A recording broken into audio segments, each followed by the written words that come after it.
was the fall of 1973 when I moved into a quiet neighborhood in Georgetown.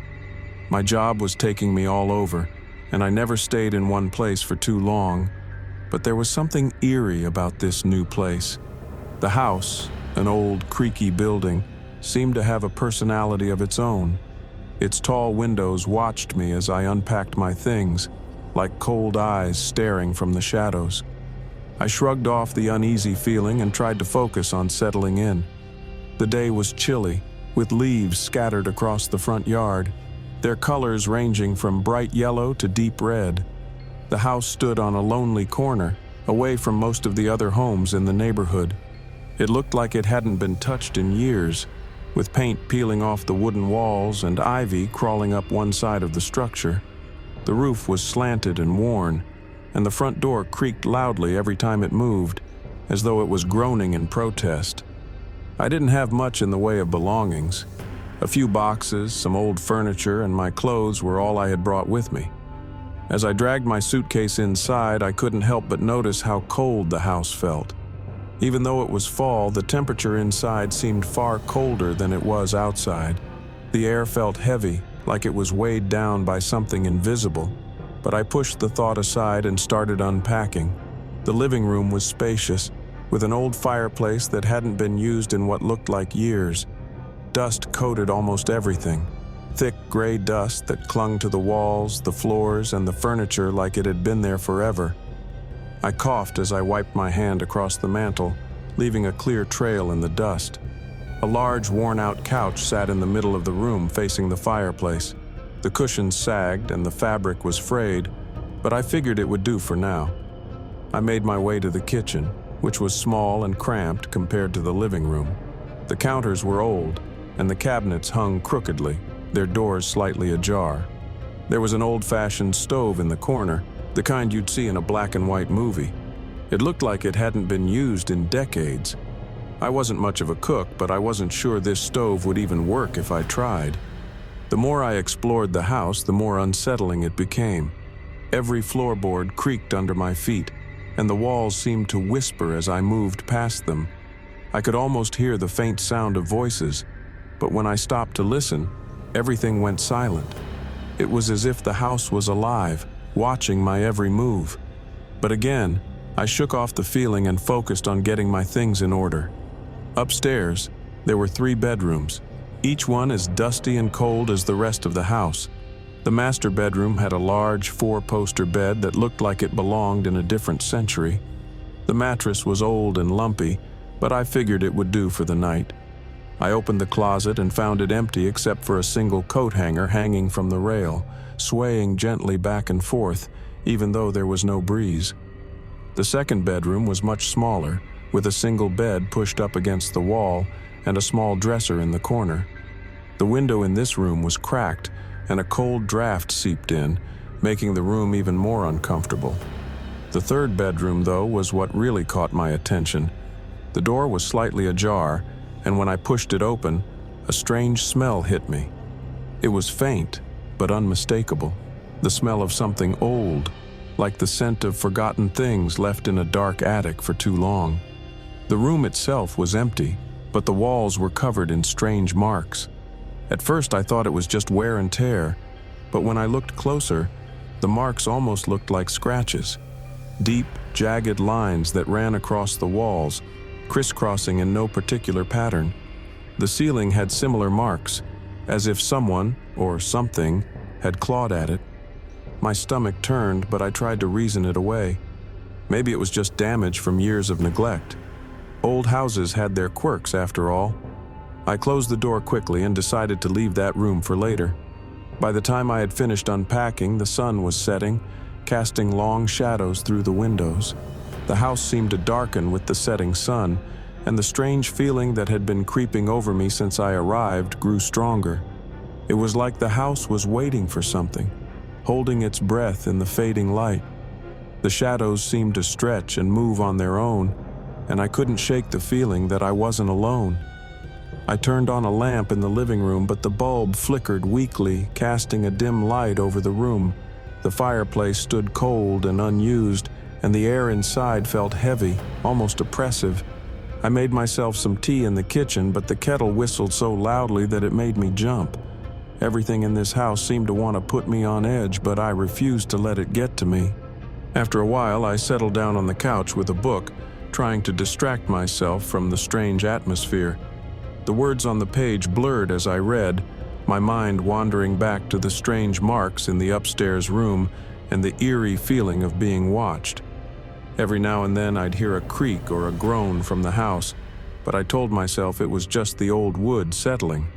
Hours passed, and before I knew it, night had fully fallen. The wind outside had picked up, howling through the cracks in the windows and causing the trees to sway. The lamp next to me flickered again, and for a brief moment the room was plunged into darkness.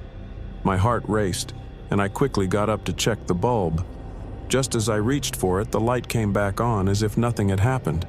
I let out a shaky breath and decided it was time for bed. I wasn't going to let this old house get the better of me. I headed upstairs, my footsteps echoing in the empty hallway. As I passed by the third bedroom, the door creaked open just a little, as if something had nudged it from the inside. I froze, my hand hovering over the doorknob. For a moment I considered going in, but something in the pit of my stomach told me not to. I shook my head and quickly made my way to the master bedroom, closing the door behind me. The bed was cold as I climbed under the covers, and the darkness outside pressed against the windows like a living thing. I pulled the blankets up to my chin and tried to relax, but sleep wouldn't come.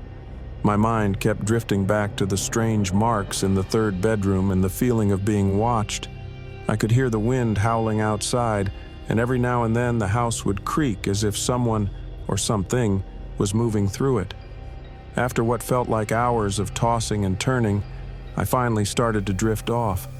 But just as I was about to fall asleep, I heard something. It was faint, almost imperceptible, but it was there, the sound of footsteps. Slow, deliberate footsteps moving across the floor just outside my room. My heart leapt into my throat and I lay perfectly still, listening. The footsteps were soft but unmistakable, moving closer to my door. I held my breath, fear creeping up my spine. The steps stopped right outside my door, and for a long moment, there was only silence. Then, slowly, the doorknob began to turn. I bolted upright in bed, my heart pounding. The door creaked open just an inch, and cold air rushed into the room. My eyes darted to the doorway, but there was nothing there, just the darkness of the hallway beyond. The door stopped moving, hanging open just enough for me to see the empty hallway. I sat frozen in bed, my mind racing. Was it the wind, the house settling, or was there something else in this house with me? I didn't know, and I wasn't sure I wanted to find out. For the rest of the night, I lay awake, staring at the door, waiting for something, anything to happen. But the house remained silent, and by the time the first light of dawn filtered through the windows, I had made up my mind. I had to find out what was going on in this house. The morning light brought with it a temporary sense of relief. The terror from the night before felt distant, almost like a bad dream, though my body was exhausted from lack of sleep. The house seemed calmer in the daylight. The unsettling cold had lessened, and the shadows that had seemed alive the night before were now nothing more than patches of darkness in the corners of the rooms. But despite the calmer atmosphere, something still didn't feel right. I rubbed my eyes and climbed out of bed, the memory of the door slowly creaking open still fresh in my mind. I made my way downstairs to the kitchen. The air was crisp, and the old wooden floorboards groaned under my weight. I filled the kettle and set it on the stove, watching as the water slowly came to a boil. My mind wandered back to the strange events of the night before, the creaking footsteps, the turning doorknob, and those claw marks on the walls upstairs. Could it all have been my imagination, a result of moving into a new place and being unfamiliar with the sounds of an old house? As I poured myself a cup of tea, I tried to rationalize what I had experienced. The house was old, and old houses had a way of making noise, especially at night. Perhaps the footsteps were just the wind, and the doorknob turning could have been the result of a draft. But deep down, I knew that wasn't the truth. There was something wrong with this house, something I couldn't explain. I decided that before I let my imagination get the best of me, I'd explore the house more thoroughly. Maybe if I understood its layout and quirks, I'd feel more comfortable. There was still so much I hadn't seen, like the attic, which I hadn't dared to venture into yet. I wasn't sure what I would find, but I felt compelled to know every inch of this place. After finishing my tea, I grabbed a flashlight and headed upstairs. The third bedroom, the one with the strange marks on the walls, caught my attention again as I passed it. The door was slightly ajar, just like it had been the night before. A chill ran down my spine as I pushed the door open and stepped inside. The room was small, with a single dusty window that let in a faint sliver of light. The air was heavy, almost suffocating, and that strange smell I had noticed before was even stronger now. It smelled like old wood, mold, and something else I couldn't quite place, something rotten. I walked over to the walls where the deep, jagged scratches ran from floor to ceiling. The marks were unlike anything I had ever seen. They were too deep and erratic to be caused by an animal or even by wear and tear. It was as if someone had deliberately tried to tear the walls apart with their bare hands. My fingertips traced the rough edges of the scratches, and I couldn't help but wonder who or what had made them. As I stood there studying the walls, a cold breeze swept through the room, making the tiny hairs on the back of my neck stand up. I turned to look at the window, expecting to see it open, but it was firmly shut. The draft was coming from somewhere else. I followed the cold air to the far corner of the room, where an old dresser stood. It was covered in dust, and the wood was chipped and worn, but something about it seemed off. I crouched down and noticed that there was a small gap between the dresser and the floor, just big enough for air to be seeping through. Curiosity got the better of me, and I grabbed the edge of the dresser, pulling it away from the wall. The furniture scraped loudly against the floor, sending a puff of dust into the air. What I found behind it made my heart skip a beat. There was a door. It was small, barely the size of a child, and painted the same color as the wall, making it easy to miss. The door had no handle, just a small keyhole, and it looked like it hadn't been opened in years. I knelt down, shining my flashlight on the keyhole, and noticed a thick layer of dust caked around the edges. Whatever was behind this door had been hidden for a long time. I didn't have a key, and the thought of what could be behind that door sent a shiver down my spine, but I couldn't just leave it unopened. I ran my fingers over the door, feeling the cold wood beneath my hands. I gave it a gentle push, but it didn't budge. It was locked tight. Frustrated but determined, I stood up and made my way back downstairs to search for something that could help me open the door. In the kitchen, I rummaged through drawers until I found an old rusty butter knife. It wasn't much, but it was better than nothing. When I returned to the room, I carefully inserted the butter knife into the keyhole and began wiggling it around, trying to force the lock open. After a few tense moments, I heard a faint click, and the door creaked open, revealing a narrow, dark passageway. The smell that hit me was overwhelming, a mix of damp earth and decay. I gagged, covering my mouth and nose with my hand, but I couldn't stop myself from peering inside. The passageway was long and dark, with no visible end. The walls were lined with rough stone, and the floor was uneven, like it had been dug out by hand. A faint draft blew from deep within, carrying that awful stench with it. I shined my flashlight into the darkness, but the light barely penetrated more than a few feet. It was as if the shadows were swallowing the beam of light whole. I hesitated for a moment, unsure if I should continue. Every instinct I had was screaming at me to leave, to close the door and forget I had ever found it. But something was pulling me in, a strange compulsion to know what lay at the end of the passageway. Steeling my nerves, I stepped inside. The air was damp and thick, and each step I took echoed down the narrow corridor. My heart pounded in my chest as I moved deeper into the darkness, the light from my flashlight flickering as if it too was afraid of what was ahead. The walls felt closer the further I went, pressing in on me from all sides. I had to hunch over to avoid hitting my head on the low ceiling. As I continued walking, I began to hear something, a faint rhythmic sound. It was distant at first, like a soft thudding, but the deeper I went, the louder it became. It was unmistakable now. Footsteps, slow, deliberate footsteps, just like the ones I had heard outside my bedroom door the night before. I froze, my breath catching in my throat. The footsteps stopped, and for a moment there was only silence. Then, from somewhere in the darkness ahead, a voice whispered my name. I dropped the flashlight. The beam flickered wildly as it hit the ground, casting erratic shadows on the walls of the passageway. My heart raced and I fumbled to pick it up, my hands shaking. The voice had been soft, almost gentle, but it was enough to send a wave of terror crashing over me. I stood there, frozen, my flashlight shaking in my hand. The footsteps resumed, growing closer and closer, echoing off the stone walls.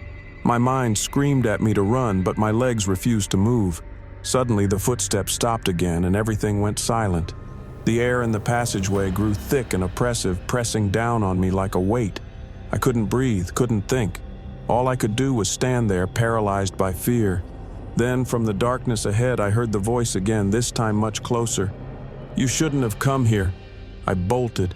Without thinking, I turned and ran back the way I had come, my heart pounding in my chest. The narrow walls of the passageway seemed to close in on me as I raced toward the light at the end. My footsteps echoed loudly, and the cold air stung my face as I ran. I didn't stop until I burst back into the small bedroom, slamming the door shut behind me. I stood there gasping for breath, my back pressed against the door. My mind raced, trying to make sense of what had just happened. The footsteps, the voice, the feeling of being watched, it all pointed to one thing. This house wasn't just old, it was haunted. For the rest of the day, I avoided the third bedroom entirely, keeping the door firmly shut. My mind was filled with questions, but there was one thing I knew for certain. I had to find out more about this house. Something terrible had happened here, and I was determined to uncover the truth. But as night fell once again and the house grew dark, I couldn't shake the feeling that whatever was in this house wasn't finished with me yet. The hours crawled by slowly as night fell over Georgetown. I sat in the living room, the ticking of the old grandfather clock the only sound breaking the stillness. Despite the dim light from the lamps, the house felt darker than it should have. The shadows clung to the corners of the room, as if hiding from the faint glow of the lamp. I couldn't shake the feeling that I was being watched. I had to know more about the house. Something terrible had happened here, and it felt like the very walls of this place held dark secrets. There was no denying it anymore. The voice, the footsteps, the hidden passage, all pointed to one thing. The house was haunted. But why? What had happened here to cause such unrest? I grabbed the phone book from a dusty shelf and searched for the number of the Georgetown Public Library. If there was any information about the history of this house, it would be there. I dialed the number, and after a few rings, a kind-sounding woman answered. "Georgetown Public Library, how can I assist you?" "Hi," I said, trying to keep my voice steady. "I've just moved into a house in Georgetown, and I'm looking for information about its history. Is there any way I can find records or old newspaper articles about it?" "Of course," the woman replied.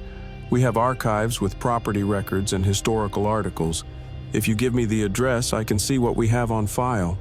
I quickly provided her with the address, and there was a pause on the other end of the line as she searched for any information. She said after a few moments. "The address you gave me rings a bell. Yes, here it is. The house you're living in is quite old.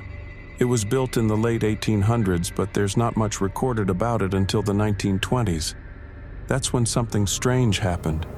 There was an incident, and the family living there at the time vanished under mysterious circumstances. A chill ran down my spine. "Vanished?" I asked, my voice shaky.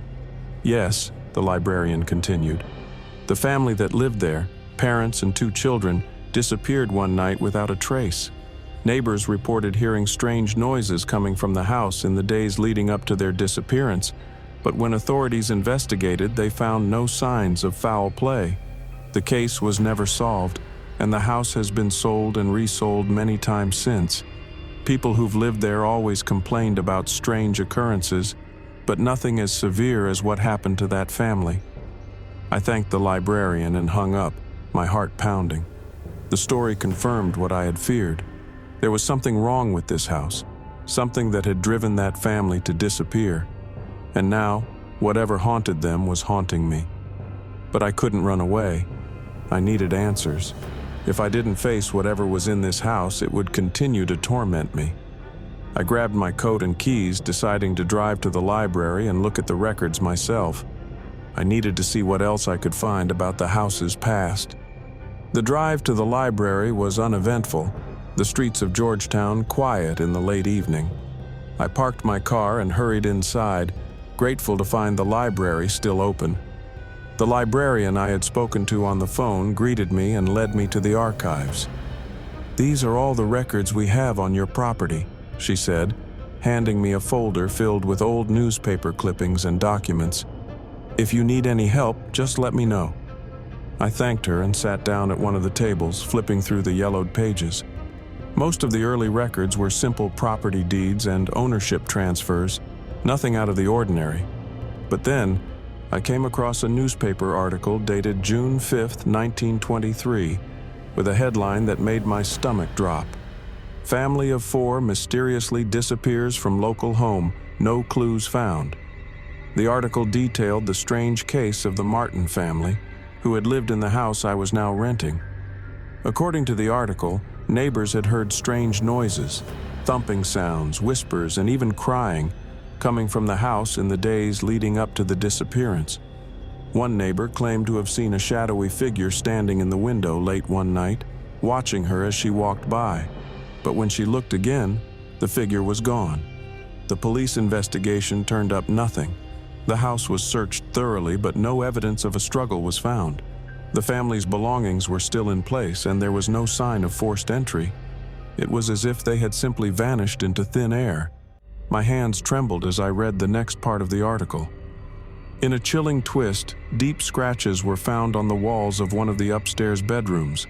The source of the marks remains unknown, though authorities believe they could have been made by the family's dog, which was also missing. However, the depth and length of the scratches suggest they were made by something, or someone, much larger. The scratches, the same ones I had seen in the bedroom upstairs. My heart raced as I realized the connection. The Martins had experienced the same things I was now dealing with: strange noises, footsteps, and those terrifying claw marks. Whatever haunted them had left its mark on the house, and now it was coming for me. I continued reading, hoping to find more clues, but the rest of the article didn't offer much more information. The case had gone cold, and the Martins were never found. After that, the house passed through several owners, each one staying for only a short time before selling it again. As I flipped through the final pages, one document caught my attention. It was a report from a local historian, written in the 1940s. The historian had researched the house's history in an attempt to explain the strange events that had occurred there. According to the report, the land the house was built on had once been the site of an old colonial-era settlement. The settlement, known as Hollow Creek, had been abandoned in the early 1700s after a series of mysterious deaths among the settlers. The historian speculated that the land itself might be cursed. Several of the settlers had reported seeing strange figures in the woods surrounding the settlement, tall, shadowy beings that seemed to watch them from the trees. Some claimed to hear whispers in the night, calling their names. Over time, the settlers began to fall ill, and those who didn't die from the mysterious sickness disappeared without a trace. Eventually, the remaining settlers fled, leaving Hollow Creek to be reclaimed by the forest. I leaned back in my chair, my mind racing. A cursed settlement, strange disappearances, whispers in the night. It all sounded too familiar. Could the curse have followed the settlers, infecting the land even after they left? And could that same curse now be responsible for the haunting in my house? The pieces were starting to fit together, but there were still so many unanswered questions. Why had the Martin family been targeted? And why was the house's history so filled with unexplained events? I left the library with a heavy heart, feeling as though I had uncovered something far darker than I had ever expected. The answers I had found only led to more questions, and I knew that I couldn't stop now. Whatever was haunting this house was ancient, far older than I had imagined, and it wasn't going to stop until it had what it wanted. That night, as I returned to the house, I felt its oppressive presence more strongly than ever. The air was thick with tension, and the shadows seemed to move on their own, shifting in ways that defied explanation. I locked the door behind me and stood in the hallway, staring at the darkened rooms. I knew now that I wasn't just dealing with a simple haunting. This was something far more powerful, something that had been building for centuries, and I was at the center of it. As I made my way upstairs to my bedroom, I heard the familiar sound of footsteps behind me, slow, deliberate, and getting closer with each passing second. My heart raced, but I didn't turn around. I couldn't. I didn't want to see what was following me. I hurried into my room and slammed the door shut, locking it behind me. The footsteps stopped just outside the door, and for a moment there was silence. Then, from the other side of the door, I heard it.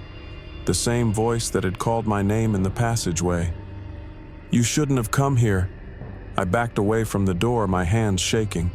The voice was louder now, more insistent, and it was followed by a soft scratching sound, like fingernails scraping against wood. I couldn't breathe, couldn't think. All I could do was stare at the door, waiting for it to burst open. But it didn't. The scratching stopped, and the voice faded into the darkness. For a long moment I stood frozen in place, waiting for something, anything, to happen. But nothing did. I collapsed onto the bed, my body trembling. I didn't sleep that night. How could I? Every sound, every creak of the old house sent a jolt of fear through me. I kept my eyes on the door, waiting for the footsteps to return, for the voice to speak again. But the house remained silent. As dawn broke, I made a decision. I couldn't stay here any longer. The house was haunted by something far worse than I had imagined, and if I stayed, I feared I would suffer the same fate as the Martin family. But as I packed my bags, I realized something.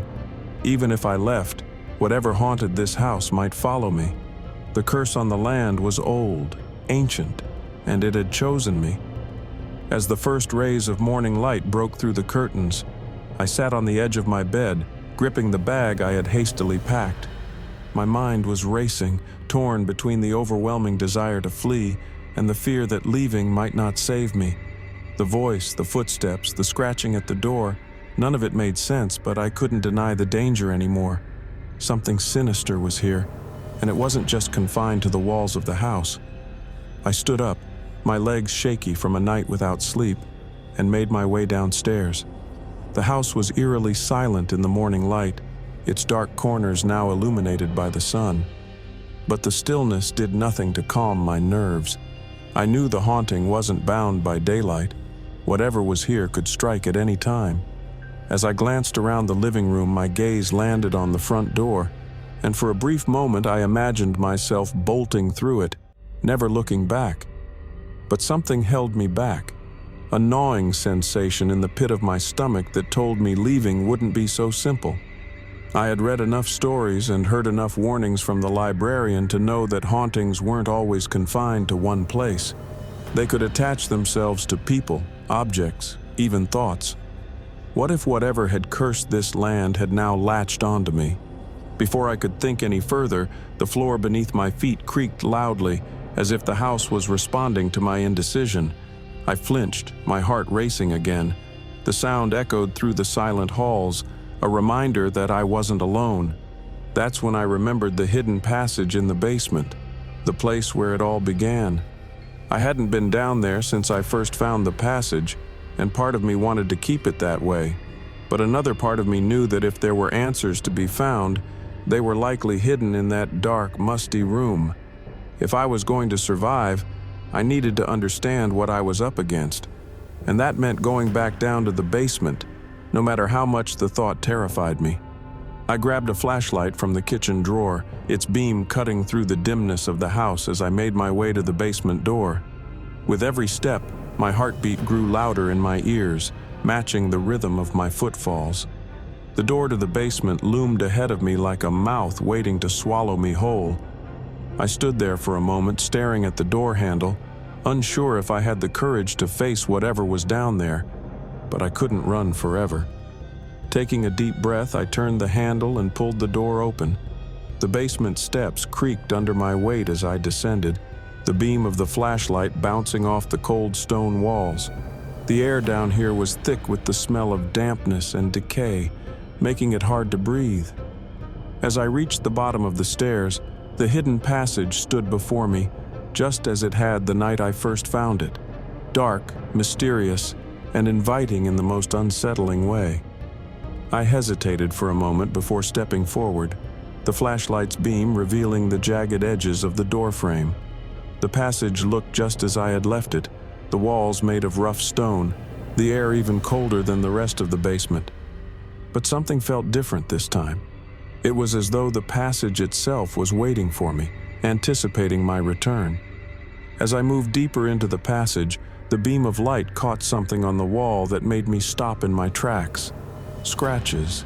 Deep, jagged scratches, like the ones I had seen upstairs in the bedroom. Only these were much larger, stretching across the entire length of the narrow corridor. My breath hitched as I ran my fingers over the marks. They were fresh. Whatever had made these scratches had been here recently, perhaps even last night. The thought sent a wave of nausea through me, but I forced myself to keep moving. The passage led me deeper into the earth, the walls growing narrower as I went. Finally, the passage opened into a small, circular room. At first glance, it appeared to be empty, just like before. But as I shone the flashlight around the room, something caught my eye. In the center of the room was a large wooden chest. I hadn't seen the chest the first time I was down here, and I couldn't shake the feeling that it wasn't supposed to be here. My mind raced with possibilities. What could be inside? Was it connected to the curse? Could it hold the key to understanding what had happened to the Martin family? I approached the chest cautiously, my heart pounding in my ears. It was old, covered in dust and cobwebs, with rusted iron hinges that looked like they hadn't been touched in decades. My hand trembled as I reached for the latch, my mind screaming at me to stop, to turn around and leave this place while I still could. But I couldn't stop now, not when I was so close to finding answers. I unlatched the chest and slowly lifted the heavy lid. The hinges groaned in protest, and the smell of mildew filled the air.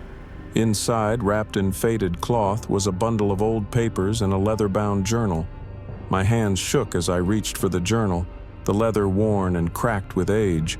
I opened it carefully, the brittle pages crinkling under my fingers. The handwriting was faded but still legible. It belonged to someone named Richard Martin, the father of the family that had disappeared in 1923. As I read the first few entries, my heart sank. The journal was a detailed account of Richard's growing fear and paranoia about the house. He wrote about strange noises, unexplained cold spots, and the feeling of being watched at all hours of the day.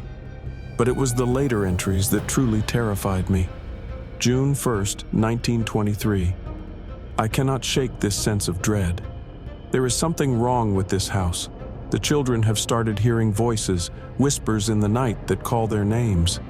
Last night, Elizabeth said she saw a figure standing at the foot of our bed, watching us while we slept. I've searched the house, but there is no sign of an intruder, yet I know we are not alone here. June 3rd, 1923. The whispers have grown louder. They are no longer confined to the night. Even during the day, I hear them. I cannot rest, cannot think. The children are terrified, and Elizabeth begs me to leave. But where would we go? This is our home. We cannot just abandon it. Yet I fear staying here will be our undoing. June 5th, 1923. It is no longer just whispers. Something is in this house with us. I saw it last night. A shadow, tall and misshapen, standing in the hallway outside the children's room. It didn't move, didn't make a sound, but I could feel its eyes on me, watching, waiting. We must leave, but I fear it is too late. The last entry sent a chill down my spine. June 7th, 1923. It has taken them. The children are gone. Elizabeth is gone. I searched the house from top to bottom, but there is no trace of them. Only the scratches on the walls, deep and jagged like claws. I don't know how much longer I can hold out. It is coming for me too. I can feel it. I hear it in the walls, in the floors, in the very air I breathe. God help me. I slammed the journal shut, my heart racing. The Martin family hadn't just disappeared. They had been taken by something far older and far more dangerous than I had imagined. Suddenly, the air in the small room grew colder, and I felt a presence behind me. I spun around, the flashlight beam swinging wildly across the walls, but there was nothing there. Yet the feeling of being watched was overwhelming. I backed away from the chest, my breath coming in shallow gasps, and hurried out of the passage. As I ascended the basement stairs, I heard it again. The footsteps, slow and deliberate, following me up from the depths of the house. My hand fumbled with the basement door handle, and just as I slammed it shut, the footsteps stopped. I stood there, panting, my back pressed against the door, trying to catch my breath. The house was silent again, but I knew that wouldn't last. Whatever haunted this place was growing stronger. The journal had only confirmed what I already knew. I was running out of time. I couldn't stay here any longer. I had to leave, now. But as I turned to grab my bag, I saw something that made my blood run cold. The front door, the one I had locked tightly just moments ago, was wide open. I wasn't alone. Whatever was haunting this house was no longer confined to the basement. It was coming for me.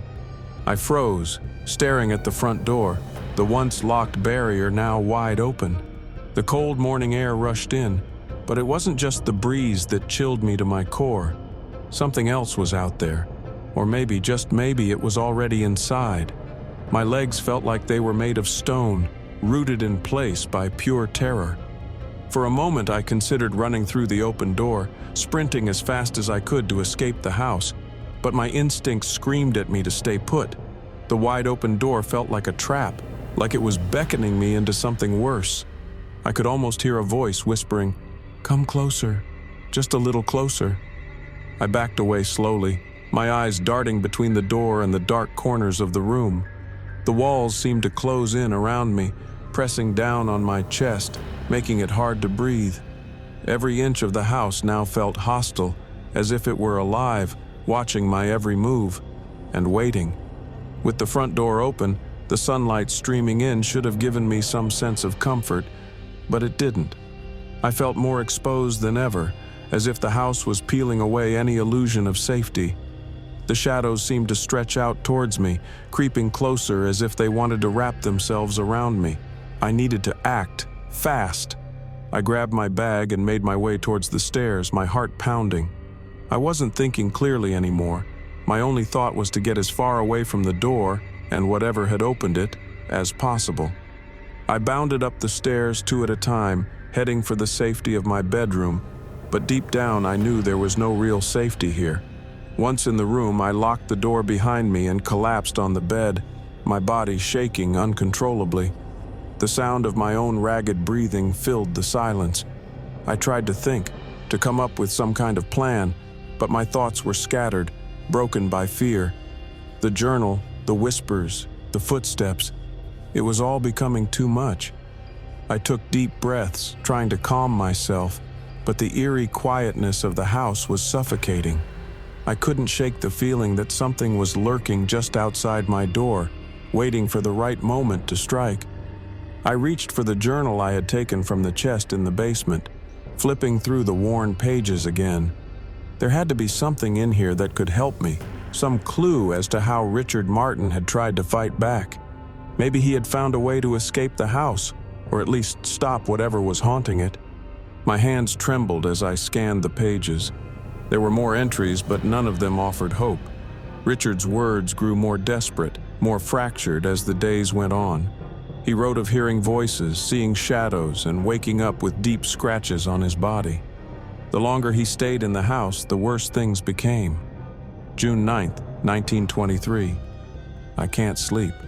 Every time I close my eyes, I see them, Elizabeth, the children, standing at the foot of my bed, their eyes hollow, their faces twisted into expressions of pain and terror.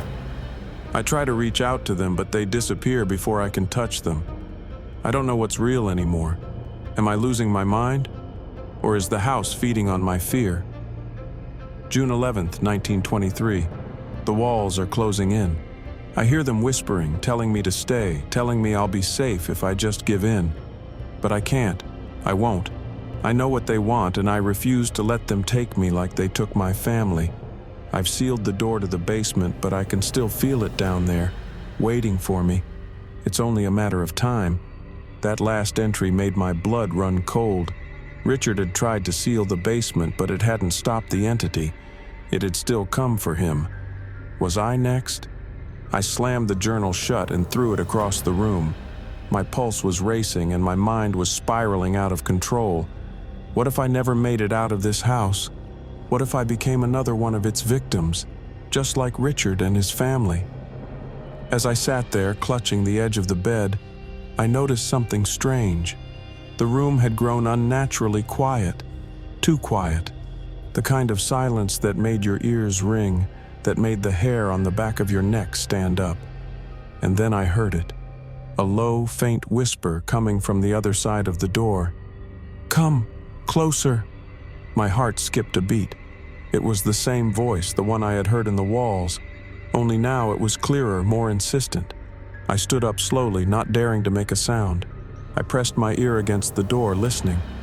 "Let me in," the voice whispered again. I stumbled back, my mind racing. Something was outside my door, trying to get in. My first instinct was to push something heavy against the door, to barricade myself inside. But as I moved towards the dresser, I stopped. A terrible realization hit me. The front door was still open. The entity, whatever it was, had already entered the house. A shiver ran down my spine as I realized I was no longer safe in this room. I couldn't just wait here and hope it wouldn't find me. It was already looking for me, calling my name, inching closer with every passing second. I had to leave, but where would I go? The basement was a death trap and the front door felt like a lure. If I stayed in the house, I was doomed.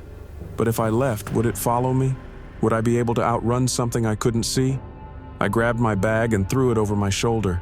There was no time to think. I had to act. I crept towards the door, my heart pounding in my chest. With trembling hands, I unlocked it and opened it just a crack. The hallway was empty, but the air felt heavy, oppressive. I stepped out, careful not to make a sound. The floorboards creaked beneath my feet as I made my way down the stairs, each step more agonizing than the last. Every shadow felt like it was watching me, waiting for the moment I let my guard down. When I reached the bottom of the stairs, I stopped and listened. The front door was still open and sunlight poured in, casting long, eerie shadows across the floor. I took a deep breath and made a run for it. Just as I crossed the threshold, I heard the voice again, louder this time, more urgent. "Don't leave. Come back. You can't escape." I didn't look back. I couldn't. I ran down the porch steps and into the yard, my feet pounding against the gravel driveway. The cold air stung my lungs, but I kept running. I had to get away, as far away from that house as possible. But no matter how far I ran, I couldn't shake the feeling that something was following me, that the house itself was watching, waiting for the moment I let my guard down. The further I got from the house, the heavier the weight in my chest became, like something was pulling me back. I stopped at the edge of the yard, panting, my hands on my knees. I glanced over my shoulder, expecting to see the figure of a shadowy being standing in the doorway. But the house was empty, its front door still wide open, beckoning me to return. For a moment I almost did. The pull was so strong, so insistent, that I found myself taking a step back towards the house. But then I stopped myself. I couldn't go back. Whatever was in that house wanted to trap me, just like it had trapped Richard Martin and his family. I turned away from the house and made my way towards the road, my heart still racing. I didn't know where I was going or what I was going to do next, but one thing was certain. I couldn't stay in Georgetown. As I walked down the empty road, I couldn't shake the feeling that I was being watched. The trees on either side of the road seemed to lean in closer, their branches reaching out like twisted fingers. The shadows danced and flickered just out of sight, but always there, waiting. I had escaped the house, but I wasn't free. As I made my way down the empty road, the feeling of being watched clung to me like a second skin. I could still feel the house's presence, even though I was now miles away. its icy grip wrapped around my heart, squeezing tighter with every step. My breath came in shallow gasps, and I couldn't shake the sense that I was no longer alone. I didn't know where I was headed, only that I had to keep moving. My mind raced with thoughts of the journal, of Richard Martin and his family. Were they victims too? Or had they somehow brought this upon themselves? A million questions swirled in my head, but none of them had answers. All I knew was that I had to get as far away from that cursed house as possible. The road was eerily quiet, the only sound being the crunch of gravel beneath my feet. I walked for what felt like hours, passing only a few houses along the way. Each one was dark, their windows shuttered as if they too were hiding something. Georgetown, once a quiet and peaceful place, now felt like a ghost town, abandoned and forgotten by the world. After what seemed like an eternity, I saw a figure up ahead, walking slowly toward me. At first, I wasn't sure if I should approach. My instincts told me to be cautious, to avoid anyone or anything until I could figure out what was happening. But something about the way the figure moved caught my attention. They were hunched over slightly as if carrying a heavy burden, their steps slow and deliberate. As I drew closer, I could see that the figure was an elderly man, dressed in a tattered coat that had seen better days. His gray hair hung in unkempt strands around his weathered face, and his eyes were what struck me the most. They were sharp and alert, gleaming with an intensity that belied his frail appearance. "Where are you headed, son?" the man called out as I neared. I stopped in my tracks, unsure of how to respond. I hadn't thought about where I was going. All I knew was that I had to leave that place behind. The man's voice, though, carried a strange sense of urgency, like he knew something I didn't. I don't know," I stammered. "I just needed to get out of that house. Something's not right there. It's haunted or cursed or—" Before I could finish, the old man raised a hand to stop me. His expression darkened, and he glanced over his shoulder as if checking to make sure no one was listening. "You're talking about the Martin house, aren't you?" he asked, his voice low. I nodded, my stomach knotting with fear. How did he know? The man let out a long, weary sigh and shook his head. "I figured as much. You're not the first to come running from that place, and you won't be the last." "What do you mean?" I asked, my heart pounding in my chest. The old man glanced around again, his eyes narrowing as he scanned the empty road. "It's not the house itself that's cursed," he said slowly, his voice barely above a whisper. "It's what's inside it. Something evil. It's been there for as long as anyone can remember." I swallowed hard, my throat dry. "What is it? What's inside the house?" The man shook his head again, his expression grim. "I don't know exactly, but I've heard the stories, the same ones you probably found in that journal. Richard Martin wasn't the first to fall victim to it, and he won't be the last. That house, it feeds on fear, on suffering, and once it has you in its grip, it doesn't let go." A chill ran down my spine. The man's words echoed the feeling I'd had since the moment I set foot in that house, the sense that something malevolent was lurking just beneath the surface, waiting for the right moment to strike. "But why?" I asked, my voice trembling. "Why does it do this? Why won't it leave me alone?" The old man's eyes softened with pity, and he placed a hand on my shoulder. "I wish I had the answer to that, son, but some things are beyond our understanding. All I know is that once you've been marked by that house, it stays with you. It follows you, no matter where you go." I recoiled at his words. "What do you mean it follows me? I'm out of the house. I left it behind." The man's grip tightened on my shoulder, his eyes boring into mine. "You might have left the house, but it hasn't left you. It'll come for you one way or another. It always does." I felt a wave of nausea wash over me as the man's words sank in. The house wasn't just a place. It was a living, breathing entity, one that had latched onto me the moment I set foot inside.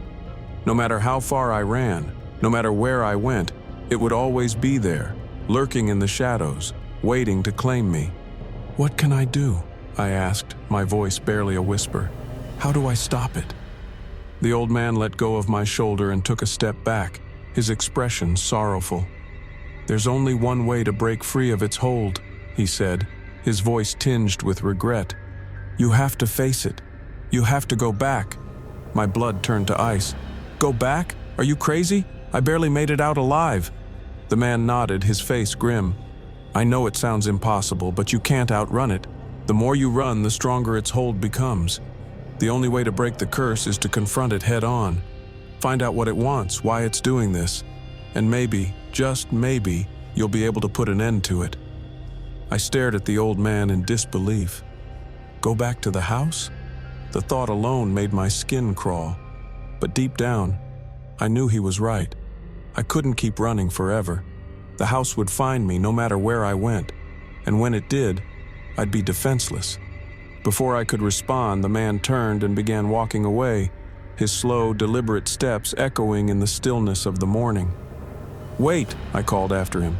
"How do you know all of this? Who are you?" The man paused but didn't turn around. "Someone who's been where you are now," he said quietly. "Someone who survived." And with that, he continued down the road, disappearing into the distance. I stood there for a long time, staring after him, my mind racing. The fear that had gripped me since I fled the house hadn't lessened. If anything, it had grown stronger. The house wasn't just a place, it was a presence, a force that wouldn't let go until it had what it wanted. But what did it want? With a heavy heart, I turned and began walking back in the direction I had come from. Each step felt heavier than the last, as if the house itself was pulling me back toward it. The old man's words echoed in my mind. "You have to face it." As I approached the edge of Georgetown, the familiar sight of the house loomed in the distance, its dark windows staring out at me like empty eyes. The front door was still wide open, as if waiting for my return. I stopped at the end of the driveway, my heart pounding in my chest. Every fiber of my being screamed at me to turn around, to run as far away from this place as I could. But I knew that running wouldn't save me. It never would. With a deep breath, I took a step forward, then another. Each step brought me closer to the house, to whatever horrors awaited me inside. As I reached the front porch, I hesitated for a moment, my hand hovering over the doorknob.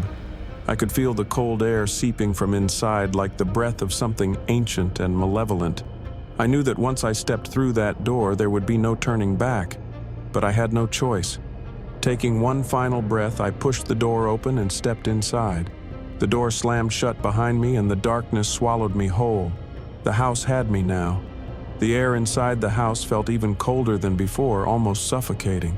Every breath I took felt like inhaling ice.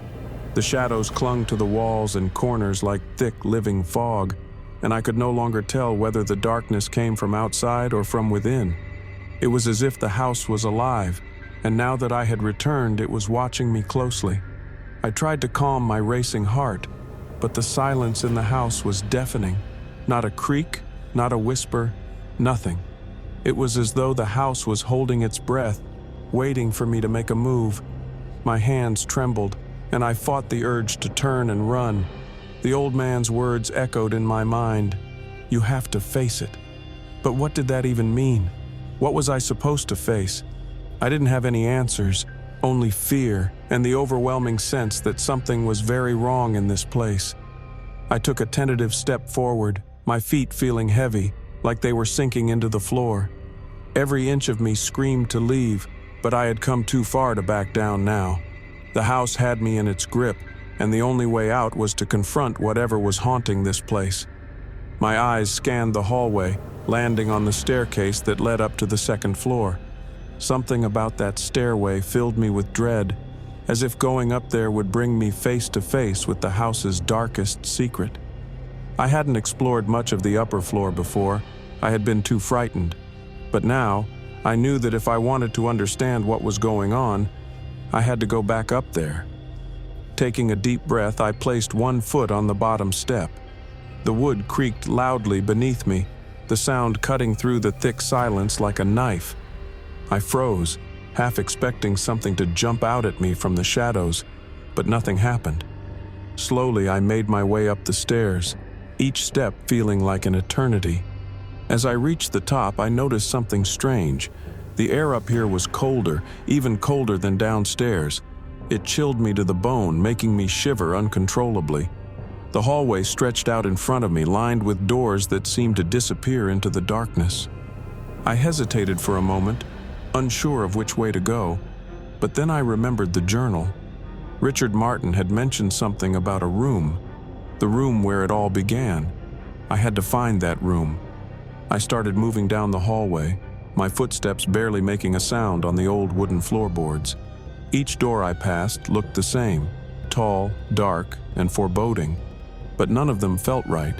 None of them gave off the sense that they held the answers I was looking for. Until I reached the last door at the end of the hallway. This door was different. It was slightly ajar, as if someone had been waiting for me. A faint, flickering light seeped through the crack, casting eerie shadows on the floor. My heart pounded in my chest, but I knew this was it. This was the room Richard had written about, the room where the nightmare had begun. I pushed the door open slowly, the hinges groaning in protest. The light inside flickered again, and I saw that it was coming from a small, dimly lit lamp in the corner of the room. The rest of the space was shrouded in shadows, but I could make out the outline of old, dusty furniture, an armchair, a bookshelf, and what looked like a large wooden chest in the corner. The air in the room was thick, almost oppressive, as if the walls themselves were closing in on me. I stepped inside, feeling the weight of the house's presence settle over me like a heavy blanket. The room smelled musty, like it hadn't been opened in years, and yet it felt alive, like something was watching me from the shadows. I walked slowly toward the chest in the corner, drawn to it for reasons I couldn't explain. My hands shook as I reached for the lid, but before I could touch it, a voice, soft and distant, whispered through the room. "Don't." I froze, my blood turning to ice.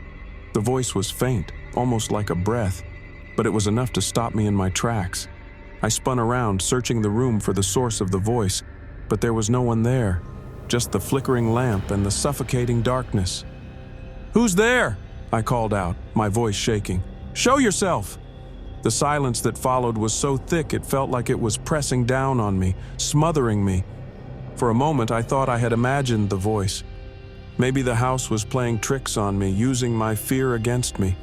But then I heard it again, closer this time. "Leave." The voice was clearer now, filled with urgency and warning. It wasn't angry or hostile, it sounded more like a plea. But why? What was it trying to warn me about? I backed away from the chest, my heart pounding in my ears. Every instinct told me to listen to the voice, to turn around and run. But something deep inside me, the same part of me that had driven me back into this house, told me that I had to stay, that I had to see this through. I took another step toward the chest. "Don't open it," the voice warned again, louder this time. I could hear the desperation in it, the fear, but I couldn't stop now. I had come this far, and I needed to know the truth. I needed to understand what had happened in this house, what had driven Richard Martin and his family to madness. With trembling hands, I gripped the lid of the chest and slowly lifted it. The hinges creaked and the smell of damp wood and dust filled the air. I braced myself, half expecting something to jump out at me. But when I looked inside, all I saw was a collection of old tattered papers and books. Confused, I reached in and pulled out one of the papers. It was yellowed with age, the edges frayed and crumbling. The writing on it was faded, but I could still make out some of the words. "The darkness. It calls to me. I cannot escape. It follows me." My heart skipped a beat as I read the words. This wasn't just any paper. This was a letter written by someone who had lived in this house, someone who had experienced the same terror that I was now facing. I rifled through the chest, pulling out more letters, more pieces of paper. Each one told a similar story, of fear, of dread, of something dark and evil lurking in the house. Some of the letters were written by Richard Martin himself, while others seemed to be from previous owners of the house, dating back decades, even centuries. As I read through them, a horrifying realization began to take shape in my mind. This wasn't just a haunted house, it was a trap, a prison. The house had been feeding on the fear and suffering of its occupants for generations, slowly driving them to madness and despair. And now, it had me. The floorboards creaked behind me and I spun around, my heart leaping into my throat. Standing in the doorway was a figure, a shadowy silhouette barely visible in the dim light. I couldn't make out any details, but I could feel its gaze locked on me, cold and unfeeling. "You shouldn't have come back," the figure said, its voice low and menacing. I backed away, my hands trembling. "Who are you? What do you want?" The figure took a step forward, its movements slow and deliberate. "I'm the one who tried to warn you, but it's too late now. The house has you." I felt a cold chill wash over me as the figure's words sank in. The house, it had already claimed me. I had been drawn back here, just like all the others before me, and now there was no escape. "You have to leave," the figure whispered, its voice filled with urgency, "before it's too late." I took a step back, my mind racing. Leave? But the old man had said I had to face it, that running wouldn't help. What was I supposed to do? The figure's form seemed to shimmer for a moment, like it was fading in and out of existence. "There's no time," it said, its voice growing fainter. "The house, it's waking up. If you stay, it will consume you." The figure took another step toward me, its outstretched hand reaching for mine. "Come with me. I can help you." I hesitated, unsure of what to do. Could I trust this figure? Or was it just another trick of the house trying to lure me into a false sense of security? Before I could make a decision, the figure vanished, leaving me alone in the room with the flickering lamp and the old letters. My heart raced as I glanced around, half expecting something to emerge from the shadows, but nothing came. I stood there for a long moment, my mind whirling with confusion and fear. The house had me now, and whatever it wanted, whatever it was waiting for, it wasn't finished with me yet. With a deep breath, I stepped out of the room and into the hallway. I didn't know what was going to happen next, but one thing was clear: the nightmare was only just beginning. The hallway felt longer than before, stretching out before me like a tunnel of shadows. Each step I took was met with a slow, heavy creak of the floorboards beneath me, as if the house was groaning in anticipation. The air was thick with tension, almost humming with energy, and I could feel it building, swirling around me like an invisible force. The old letters I had found replayed in my mind, their desperate warnings echoing through my thoughts. This house wasn't just haunted, it was alive. It was feeding off fear, growing stronger with every ounce of terror that coursed through me. I had to get out, but something inside me, the same stubbornness that had led me to this point, wouldn't let me leave. The old man's words stuck in my head. "You have to face it. If I ran now, would I ever be free of this place? Or would it haunt me forever, like it had haunted Richard Martin and the others who had lived here?" I reached the bottom of the stairs and paused, glancing toward the front door. It was so close. Just a few steps and I'd be outside, away from the suffocating weight of the house. But my feet wouldn't move in that direction.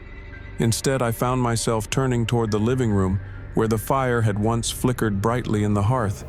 Now the room was dark, the cold seeping in through the walls like a living thing. I felt drawn to it, like something was waiting for me in there.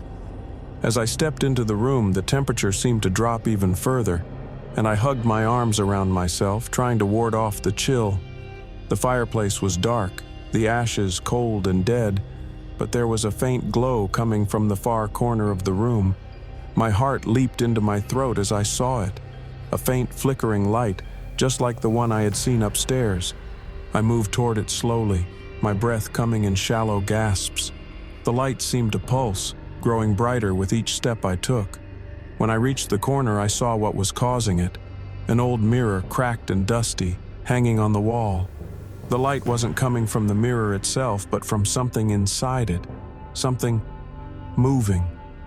I stared at my reflection, my heart pounding in my chest. But the reflection wasn't quite right. It wasn't just me looking back, it was something else. A shadow, darker than the room around me, standing just behind my reflection, its eyes glowing faintly in the dim light. I stumbled back, my mind racing. Was this the house's way of showing itself? Was this the thing that had been watching me, lurking in the shadows since the moment I arrived? The reflection in the mirror flickered, and for a split second I saw something else. A face, pale and gaunt, with hollow eyes and lips twisted in a silent scream. I blinked and the image was gone, replaced by my own terrified expression. I had to get out of here. I turned and ran, my footsteps echoing through the empty house as I made for the front door. But as I reached for the doorknob, a sudden bone-chilling cold washed over me. The temperature dropped so fast that my breath came out in thick white clouds, and my fingers felt like they were freezing to the metal knob. I yanked my hand back, fear tightening in my chest. The house didn't want me to leave. I turned to look back at the living room where the mirror still hung on the wall, its dark reflection watching me. The cold seemed to pulse through the air, growing stronger with each passing second. And I knew, deep down, that if I stayed here much longer, I wouldn't make it out. I had to do something, anything. The old man had said I needed to face it, but how could I fight something I couldn't even see? My mind raced, trying to make sense of everything that had happened since I moved into this house. The strange occurrences, the voices, the dark figures in the mirrors. It was all connected. The house was alive, feeding on fear and drawing its power from the terror it instilled in its occupants. But what was its source? What had started this nightmare? The letters. I ran back upstairs, my heart pounding in my ears as I made my way back to the room where I had found the chest. The air was still heavy, oppressive, but I forced myself to push through it. I had to find more answers, something that would help me understand what I was dealing with. I rifled through the chest again, pulling out more letters, more scraps of paper. One of them caught my eye, a faded, crumpled piece of parchment that looked much older than the others. The handwriting was different too, more elegant, almost formal. I squinted at the words, trying to make out the faded ink. The darkness must be contained. It seeks to break free, to spread beyond these walls. If it escapes, there will be no stopping it. Only the one who summoned it can bind it again. My blood ran cold. Summoned? The darkness had been brought here, called to this place by someone. But who? And why? I dug through the chest again, my hands shaking. There had to be more, something that explained how to stop it. As I sifted through the papers, my fingers brushed against something cold and smooth. I pulled it out, a small silver key. I stared at the key, my mind racing. What was it for? I hadn't seen any locked doors in the house, but there had to be something hidden. And whatever it was, I had a feeling that this key would lead me to the answers I needed. I stood up, clutching the key tightly in my hand. The house seemed to shudder around me, the walls groaning as if they were aware of what I had found. The air grew colder, the darkness thicker, and I knew that whatever was waiting for me, it wouldn't let me go easily.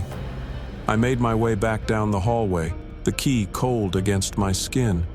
My breath came out in short, ragged gasps as I searched for anything that could give me a clue, a hidden door, a locked cabinet, anything. The house remained silent, watching me, waiting for my next move. Then, as I passed the second door on the left, something caught my eye. A faint glimmer of light, almost too small to notice, coming from the baseboard near the floor. I knelt down, running my fingers over the wood. There was a tiny crack, barely visible, but large enough to slip the key into. My heart pounded in my chest as I inserted the key and turned it. The lock clicked and a small panel slid open, revealing a hidden compartment in the wall. Inside was a small, leather-bound book, its cover worn and cracked with age. I pulled it out, my hands shaking as I opened it to the first page. The handwriting was the same as the old parchment I had found, elegant and precise. The first words sent a chill down my spine. I summoned the darkness. I flipped through the pages, my eyes scanning the words.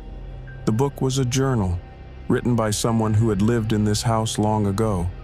They had been involved in some kind of ritual, one that had gone horribly wrong.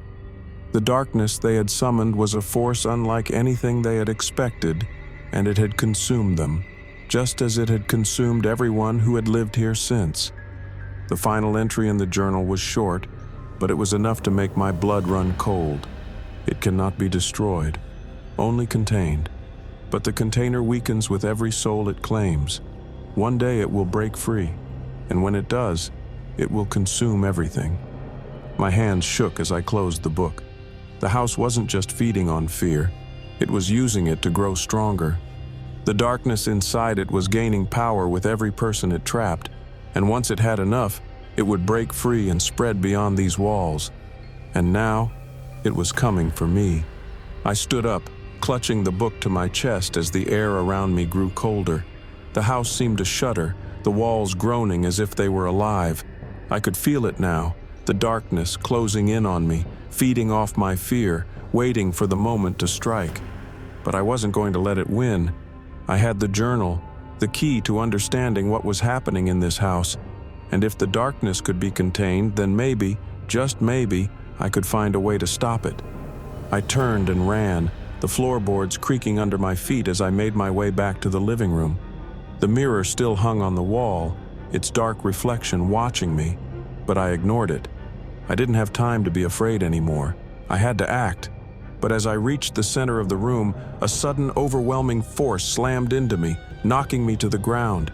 I gasped for breath, my chest tightening as the air was sucked out of my lungs.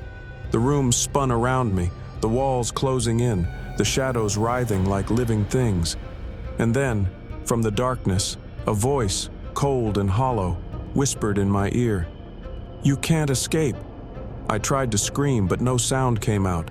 The darkness closed in around me, suffocating me, pulling me down into the depths of the house's twisted, malevolent soul. I had come too far to turn back now, but the house wasn't done with me yet.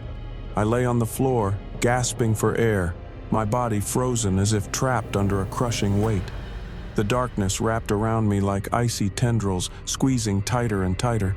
My vision blurred, and a strange, high-pitched ringing filled my ears, drowning out everything but the beat of my own panicked heart. "You can't escape," the voice repeated, cold and menacing, like it was coming from inside my own head. I tried to fight it, to push the words away, but they echoed through me, growing louder and louder until it was all I could hear. I had to move. I had to fight. With every ounce of strength I had left, I forced my arms to move, pushing myself up off the ground. The air was thick, like trying to breathe through a dense fog, but I managed to get to my feet, swaying unsteadily as I tried to focus. The darkness was everywhere, seeping from the walls, the floor, the very air itself, but something inside me refused to give in. I couldn't let this house win, not now. I clutched the journal tighter to my chest, my fingers trembling. The answers were here, somewhere in these pages. The book had been hidden for a reason. Whoever had written it had been trying to contain the darkness, just like I was now. But how? How could I stop something that was growing stronger with every second? My mind raced as I glanced around the room, looking for anything that could help me.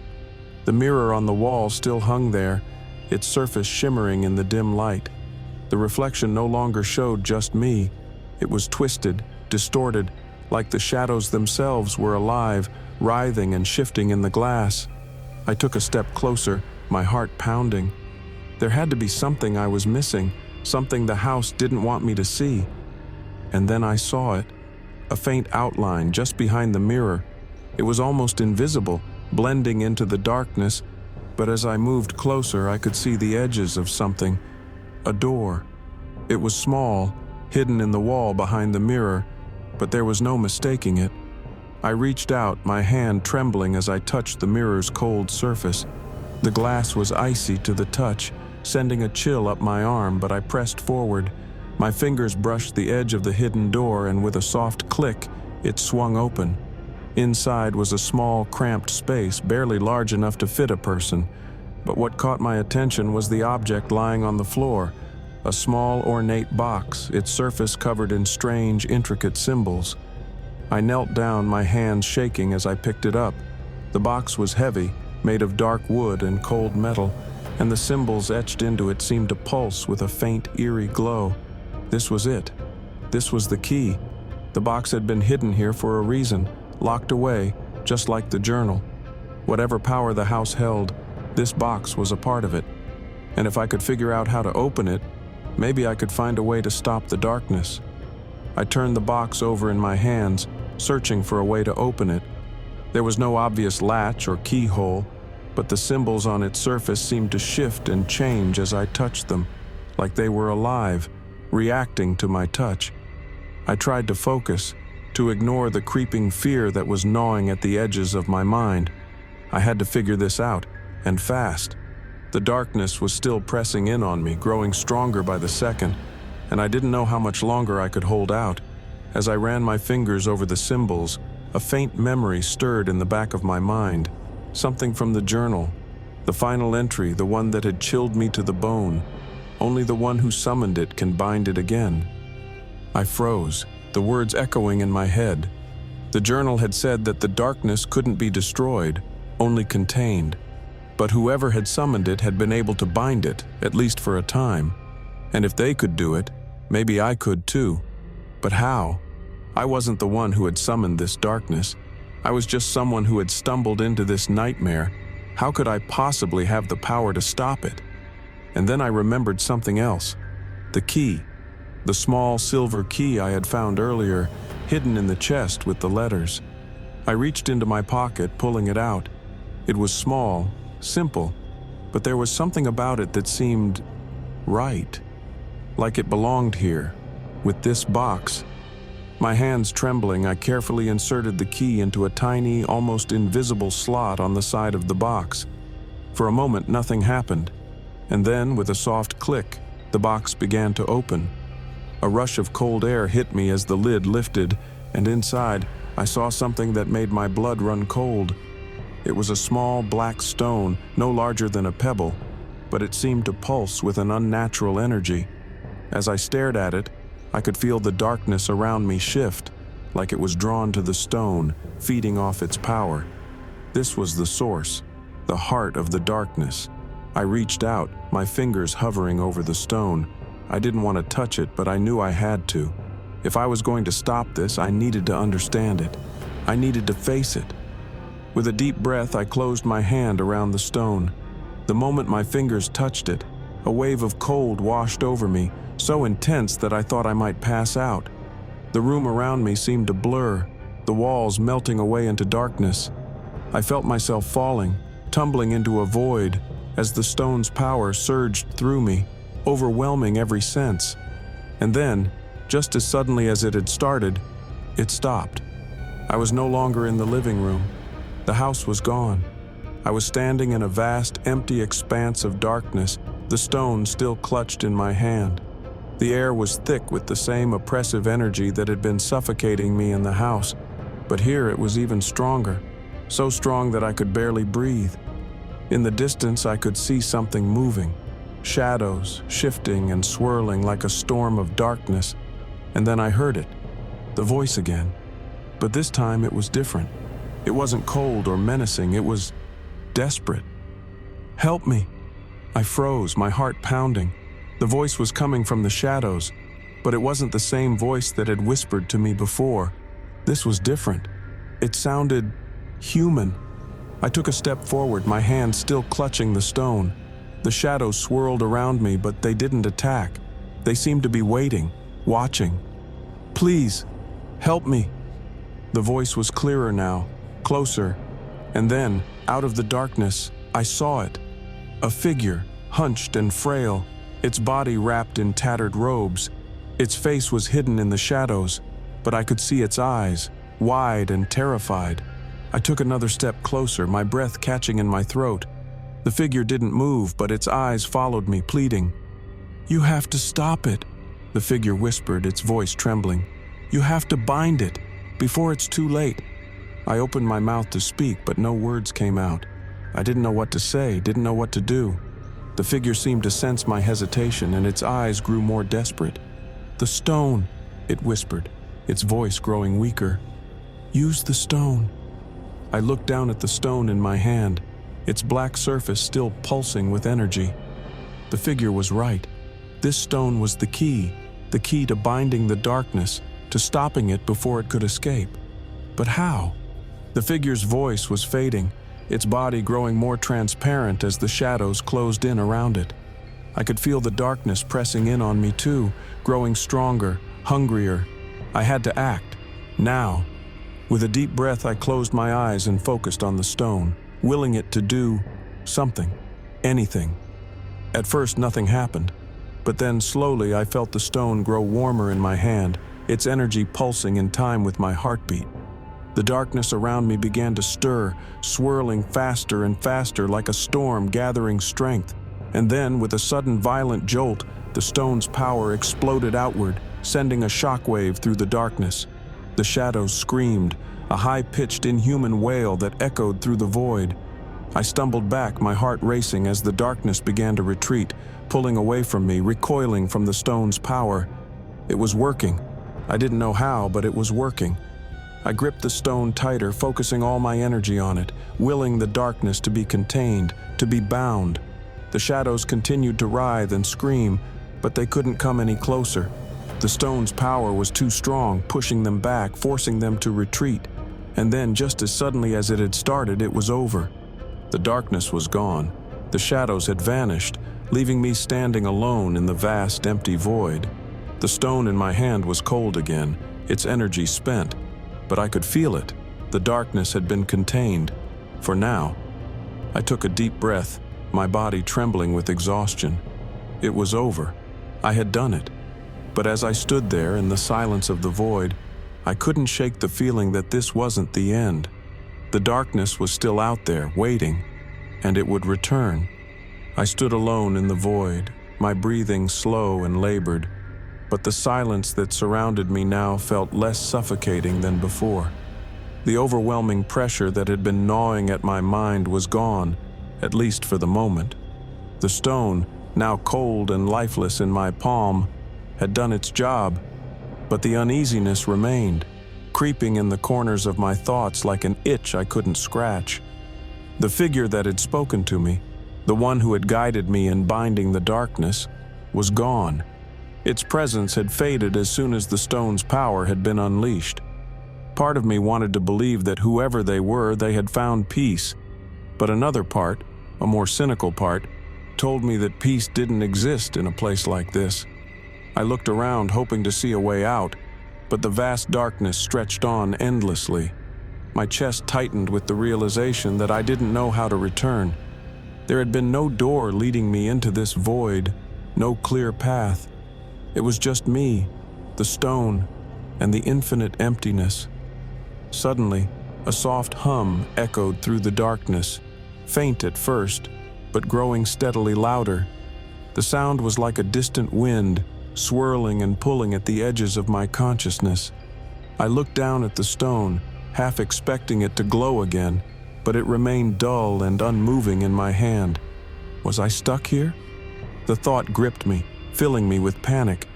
I couldn't stay in this place, couldn't live in the silence and the dark. I had to get back, to the house, to the real world. But how?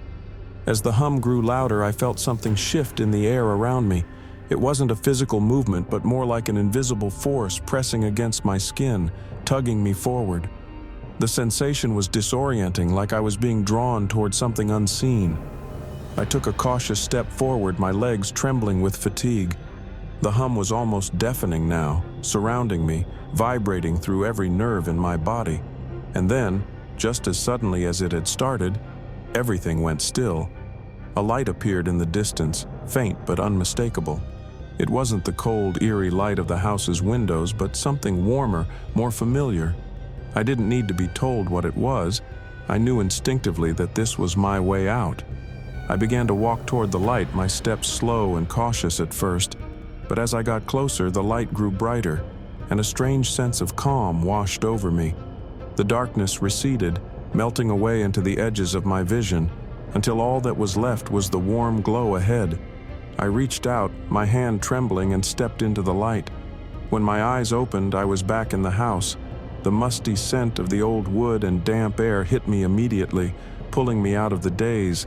I blinked, trying to adjust to the dim light filtering through the tall windows. The house felt different now, quieter, less oppressive. But still, the uneasy energy lingered in the background, like a storm waiting to break. I sat up slowly, my body aching from the ordeal. I had fallen back into the living room, the same room where the hidden door and the journal had been discovered. The stone was still clutched in my hand, its surface cool and unassuming. It seemed so small now, just a pebble, yet it held so much power. The memories of what had happened in the void rushed back and I shuddered. I had managed to bind the darkness, but I knew deep down it was a temporary fix. This house, with its strange history and dark secrets, had been a prison for whatever was lurking in the shadows. And now that I had found the stone, I had become part of that history. I stood up, wobbling slightly as I regained my balance. The house was silent, the usual creaks and groans absent. The weight of what I had just gone through pressed down on me like a heavy blanket, but I couldn't stay here forever. I needed to figure out my next move. The journal was still on the floor where I had dropped it before everything had gone dark. I knelt down and picked it up, flipping through the pages, searching for something, anything that could explain what I was supposed to do next. But the pages were just as cryptic as before, filled with symbols and half-finished thoughts. One thing was clear, though. Whoever had lived here before had been fighting the same battle I was now facing. They had used the stone to bind the darkness, but the house's pull was too strong. The darkness would always come back. I closed the journal and rubbed my eyes. I was exhausted, physically and mentally, but I couldn't rest yet. There was too much at stake. As I moved toward the front door, the familiar feeling of being watched crept up my spine. I paused, glancing over my shoulder. The shadows in the corners of the room seemed to shift, but I couldn't tell if it was my imagination or something more sinister. I took a deep breath and opened the door. The cold, crisp air of Georgetown hit me immediately, and I stepped outside, grateful for the fresh air. The house loomed behind me, its tall windows reflecting the pale afternoon sun. I could see it now, the way the house almost breathed with a life of its own. The darkness might have been bound for now, but the house would never let it go completely. As I stood there on the porch, the weight of everything I had experienced settled in. This place had chosen me, just like it had chosen whoever had come before. The house had a way of pulling people in, trapping them in its web of secrets and shadows. And now, I was part of that web. But I couldn't leave, not yet. There was something unfinished here, something I needed to understand. I didn't know what it was yet, but I could feel it, tugging at the edges of my mind. The stone in my hand was proof that there was more to this house than anyone knew, and I had a feeling that if I left now, I would never be able to escape its grasp. I glanced down at the stone, its surface still cold and unremarkable. It seemed so small, so insignificant, but I knew better now. This stone had the power to bind the darkness, but it also held the key to something much larger. I slipped the stone into my pocket and turned back to the house. The front door was still open, inviting me back inside. The shadows stretched across the floor, long and twisted, but they didn't scare me as much anymore. I had faced the darkness once, and I could face it again. With a deep breath, I stepped back into the house, the door closing softly behind me. The silence was deafening. I spent the next few days poring over the journal, trying to decipher its meaning. The entries were scattered and disjointed, but there were pieces of information hidden in the ramblings. The previous owner had been a researcher, someone who had become obsessed with the house and its dark history. They had come here just like I had to find answers, but the house had consumed them. The journal spoke of rituals and symbols, of ancient forces and forbidden knowledge. It was all so overwhelming, but I couldn't stop reading. There was something familiar in the words, something that resonated deep within me. And then, on one of the final pages, I found it, a drawing of the stone. It was crude, sketched hastily in the margins of the journal, but there was no mistaking it. This was the same stone I had found behind the mirror, the same stone that had helped me bind the darkness. But there was more. Next to the drawing was a single sentence, scrawled in messy, uneven handwriting. "The stone is only the beginning." I stared at the words, my heart pounding. The stone wasn't the answer, it was just a piece of the puzzle. There was something else, something more powerful, hidden within this house. I had to find it. I closed the journal and stood up, my mind racing. The house was quiet, the shadows still, but I knew better now. The darkness was waiting, watching, and I was ready. I grabbed the stone from my pocket and made my way toward the basement. If there were more answers to be found, they would be there, buried in the depths of the house's history. As I descended the stairs, the air grew colder, and the familiar sense of dread settled in the pit of my stomach. The basement was where it had all started, where I had first felt the house's pull, and now it was where it would end. The wooden stairs creaked beneath my weight as I descended into the basement. Each step felt heavier than the last, the air growing colder with every passing moment. The dim light from the living room faded behind me, and soon I was swallowed by the dark. My hand gripped the stone tightly in my pocket, its smooth surface grounding me against the oppressive atmosphere. The basement was where the shadows seemed to grow thicker, where the house's secrets lay buried, waiting to be uncovered. I wasn't sure what I expected to find down there, but the feeling of dread was almost unbearable. At the bottom of the stairs, I reached out for the light switch, my fingers brushing the cold wall. I flicked it on, and a single dim bulb sputtered to life overhead, casting long shadows that danced eerily along the walls. The basement was large and cluttered, filled with old furniture, dusty boxes, and forgotten relics of the house's past. I closed the journal and rubbed my eyes.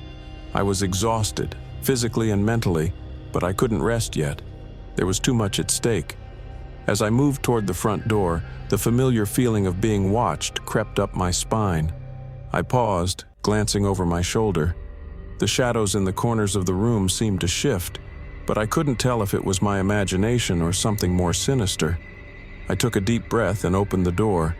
The cold, crisp air of Georgetown hit me immediately, and I stepped outside, grateful for the fresh air.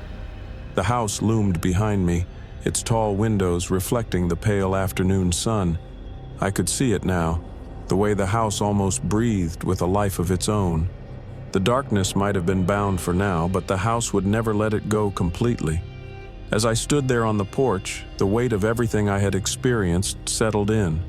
This place had chosen me, just like it had chosen whoever had come before. The house had a way of pulling people in, trapping them in its web of secrets and shadows. And now, I was part of that web. But I couldn't leave, not yet. There was something unfinished here, something I needed to understand. I didn't know what it was yet, but I could feel it, tugging at the edges of my mind. The stone in my hand was proof that there was more to this house than anyone knew, and I had a feeling that if I left now, I would never be able to escape its grasp. I glanced down at the stone, its surface still cold and unremarkable. It seemed so small, so insignificant, but I knew better now. This stone had the power to bind the darkness, but it also held the key to something much larger. I slipped the stone into my pocket and turned back to the house. The front door was still open, inviting me back inside. The shadows stretched across the floor, long and twisted, but they didn't scare me as much anymore.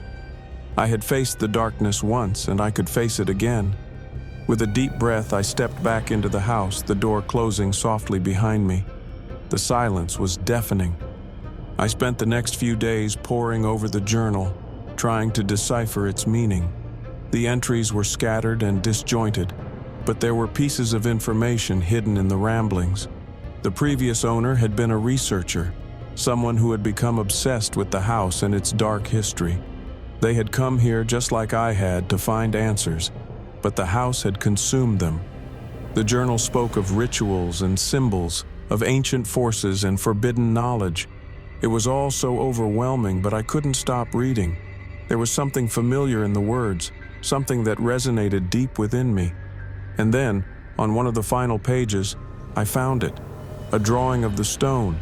It was crude, sketched hastily in the margins of the journal, but there was no mistaking it.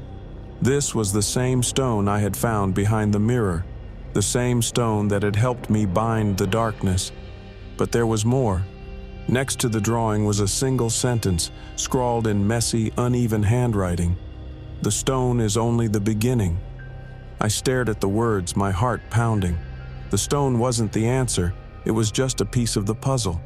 There was something else, something more powerful, hidden within this house. I had to find it. I closed the journal and stood up, my mind racing. The house was quiet, the shadows still, but I knew better now. The darkness was waiting, watching, and I was ready. I grabbed the stone from my pocket and made my way toward the basement. If there were more answers to be found, they would be there, buried in the depths of the house's history. As I descended the stairs, the air grew colder, and the familiar sense of dread settled in the pit of my stomach. The basement was where it had all started, where I had first felt the house's pull, and now it was where it would end. The wooden stairs creaked beneath my weight as I descended into the basement. Each step felt heavier than the last, the air growing colder with every passing moment. The dim light from the living room faded behind me, and soon I was swallowed by the dark. My hand gripped the stone tightly in my pocket, its smooth surface grounding me against the oppressive atmosphere. The basement was where the shadows seemed to grow thicker, where the house's secrets lay buried, waiting to be uncovered. I wasn't sure what I expected to find down there, but the feeling of dread was almost unbearable. At the bottom of the stairs, I reached out for the light switch, my fingers brushing the cold wall. I flicked it on, and a single dim bulb sputtered to life overhead, casting long shadows that danced eerily along the walls. The basement was large and cluttered, filled with old furniture, dusty boxes, and forgotten relics of the house's past. The bed was neatly made, the curtains drawn tightly over the windows, and the furniture untouched. But there was something off about the room, something I couldn't quite put my finger on. I stepped inside, my eyes scanning the walls, the ceiling, the floor, searching for any sign of what had caused the creaking. But there was nothing. No footprints, no disturbed furniture, just the same heavy silence that filled the rest of the house. I was about to leave when I noticed it. A small piece of paper tucked under the edge of the bed, barely visible in the dim light. I knelt down and pulled it out, my fingers trembling slightly. The paper was old and yellowed with age, the edges frayed and brittle. I unfolded it carefully, my eyes scanning the faded handwriting. It was another note from the previous owner. "The stone will protect you," it read, "but only for so long. The darkness is growing stronger and soon it will break free. You must find the source. It's hidden, buried deep within the house. Only then can you destroy it." My heart raced as I read the words. The source. That was what I needed to find. The source of the darkness, the power that had been lurking in this house for so long. I folded the note and slipped it into my pocket. There was no turning back now. I had to find the source, no matter what it took. As I stood up, the creaking sound echoed through the house once more, louder this time, coming from the basement. Without thinking, I bolted for the stairs, my heart pounding in my chest. Whatever was down there, whatever had caused that sound, I had to face it. And I had to face it now. I raced down the stairs, my footsteps echoing loudly in the quiet house. The basement door stood slightly ajar, just as I had left it. But now, a chill seemed to radiate from the darkness beyond. My hand hovered over the doorknob for a moment, my pulse quickening with each breath. Every instinct told me to turn around and leave, to get out of this cursed house and never look back. But I couldn't. I was too far in now. The stone, the journal, the note, it all pointed to something more, something lurking deep within this house. If I didn't face it, I'd never be free of the dark weight that seemed to press down on my very soul. With a shaky breath, I pushed the door open and descended the stairs once more. The light bulb flickered ominously, casting fleeting shadows that danced on the walls. I could hear the faint creak of something moving below, something alive. At the bottom of the stairs, the basement stretched out before me, a cavernous space filled with darkness. The shadows seemed thicker now, as though they had a life of their own, swirling and shifting in the corners of my vision. I pulled the stone from my pocket, gripping it tightly in my hand. Its cold surface provided a small comfort, reminding me that I wasn't entirely powerless. I had something, at least. But was it enough? As I stepped further into the basement, the creaking sound grew louder. It was no longer the subtle shifting of wood. It was a deliberate noise, like the slow, purposeful footsteps of something pacing just out of sight. My heart hammered in my chest, each beat reverberating in my ears. I followed the sound, my eyes straining in the dim light. The strange ritual circle on the floor was still there, etched faintly into the stone beneath the dust. But now the air around it felt different, heavier, darker. The symbols seemed to glow faintly, pulsing with an eerie, almost imperceptible light. Something was coming. I could feel it. Suddenly, the sound stopped. The silence that followed was deafening, pressing in on me from all sides. I stood frozen in place, every muscle in my body tense, waiting for something, anything, to happen. And then, I saw it. At first, it was just a flicker of movement in the far corner of the basement, barely visible in the shadows. But as I squinted, the shape became clearer. It was a figure, tall and gaunt, its limbs too long, its head tilted at an unnatural angle.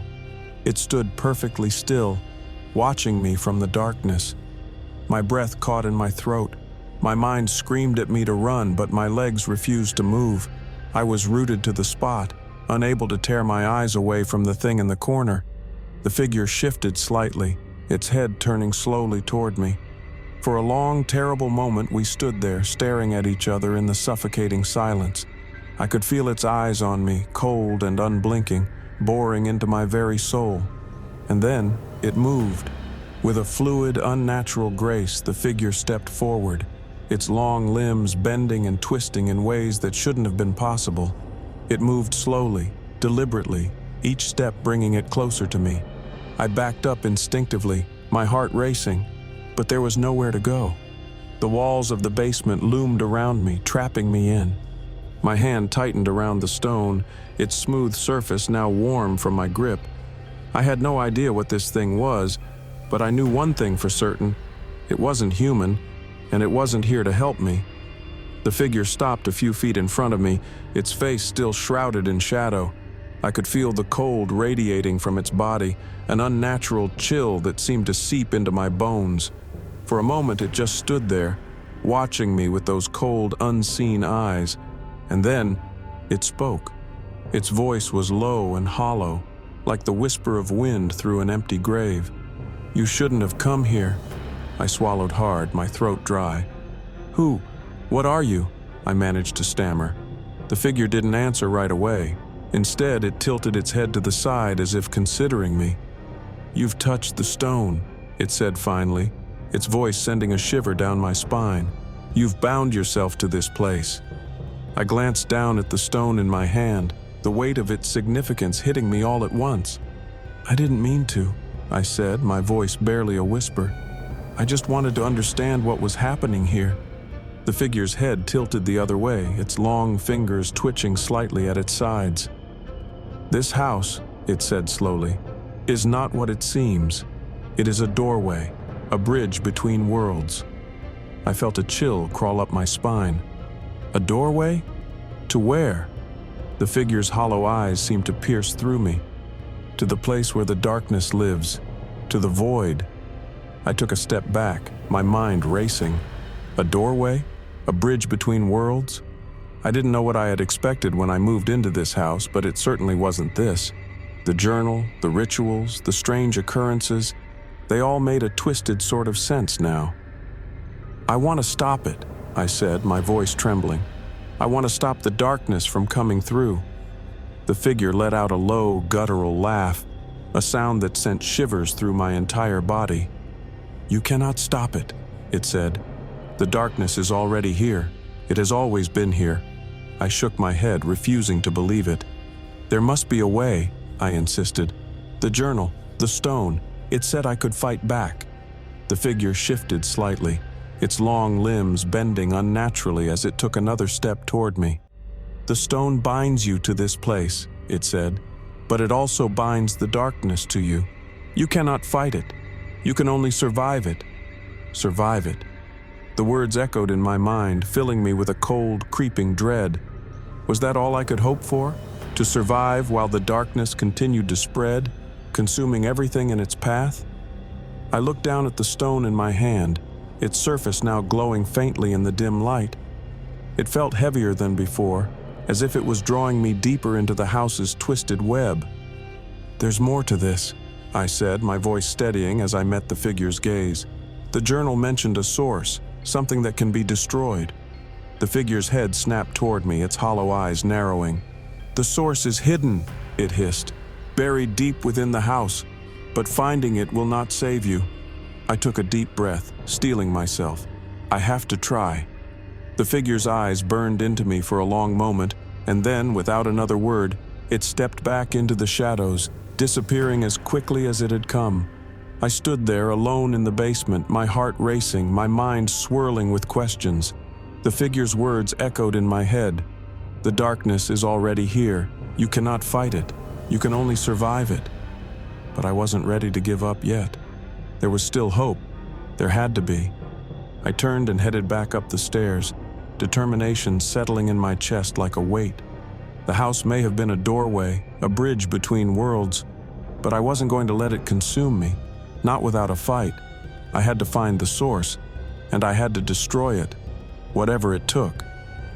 The next morning I woke up with a pounding headache, as though the weight of the night's events had physically settled into my skull. My mind replayed the encounter with that twisted figure in the basement like a broken record, each word seeping into my thoughts. "The darkness is already here. You can only survive it." I couldn't shake the words no matter how hard I tried. But there was something else too, something that had taken root in me, a stubborn determination that gnawed at the edges of my fear. I wasn't just going to survive this, I was going to stop it, somehow. I made myself get up, even though the air in the house felt thicker than before, like it was pressing down on me, watching me. The creaks and groans of the old house seemed more deliberate, as if the building itself was aware of what I was trying to do. But I ignored it. There was no room for hesitation anymore. As I made my way downstairs, the morning light filtered weakly through the tall windows, casting long shadows across the floor. The house, with all its dark history and secrets, seemed almost peaceful in the daylight. But I better now. There was something lurking beneath the surface, something dark and hungry. The journal lay open on the kitchen table where I had left it. I hadn't had the chance to read more after discovering the stone and being interrupted by the figure in the basement. But now, with the morning stretching before me, I had the opportunity to dig deeper. The answers had to be there, hidden in those faded pages. I poured myself a cup of coffee, though I barely tasted it, and sat down at the table, flipping through the brittle pages of the journal. The writing was shaky and erratic in places, as if the author had been in a hurry or under duress. It detailed rituals, strange incantations, and warnings, many warnings. And then, halfway through the journal, I found something. A sketch. It was crude but unmistakable. It depicted a stone, much like the one I had found, surrounded by dark tendrils. Beneath the sketch, in jagged handwriting, was a single word: key. Key? I frowned, staring at the page. What could it mean? Was the stone I had found a key to something? Or was it somehow keeping something locked away? As I turned the page, more details emerged. The author wrote of a source of darkness, something ancient and malevolent that had been buried deep within the house for generations. The rituals performed in the basement had been an attempt to bind it, to keep it from escaping into the world. But the binding had never been perfect. The darkness had always found ways to leak through, affecting those who lived here, drawing them deeper into its web of influence. That explained the strange history of the house, the disappearances, the strange deaths, the fear that clung to the walls like mold. But the most chilling part of the journal was still to come. The last few pages were frantic, almost unreadable. The author's words were disjointed, full of fear and desperation. They spoke of the darkness becoming stronger, breaking free of its bonds. And then, the final passage. The key is lost. The source is waking. It cannot be contained. I am the last. It will take me too. The words sent a shiver down my spine. The author had been the last of those who had tried to keep the darkness at bay, and in the end, it had taken them. But the stone, I had found it. Could it be the key the author spoke of? Could it be the thing that could stop the darkness once and for all? I stood up, pushing my chair back so fast that it scraped loudly against the floor. I had to go back to the basement. If the source of the darkness was buried there, then I had to find it. The stone had to be the answer. It had to be. With the stone clutched tightly in my hand, I made my way back to the basement door. The house was quiet, but there was an undercurrent of tension in the air, like the calm before a storm. The shadows seemed to stretch farther, their edges blurring as if the darkness itself was growing thicker. I opened the door and descended into the basement. The flickering light bulb above me cast just enough light to see, but the oppressive darkness of the basement seemed to swallow everything around it. The ritual circle was still there, faint but visible. The symbols etched into the stone seemed to pulse faintly, as if reacting to my presence. The air was colder than before, and the feeling of being watched was stronger now, like a pair of invisible eyes were following my every movement. I stood in the center of the circle, holding the stone out in front of me. It felt heavier in my hand, like it was drawing power from the space around it. I wasn't sure what to do next, but I could feel something, some unseen force, pulling me deeper into the basement, toward a corner that I hadn't explored before. Slowly, I made my way toward the far wall, my breath coming in shallow, nervous gasps. The stone seemed to hum in my hand, vibrating slightly as I approached the corner. And then I saw it, a small crack in the wall, barely noticeable at first. But as I got closer, I realized that it wasn't just a crack. It was a door, a hidden door, built into the stone wall. My heart raced as I reached out, my fingers tracing the edges of the door. The stone in my hand pulsed once, brightly, and the door creaked open.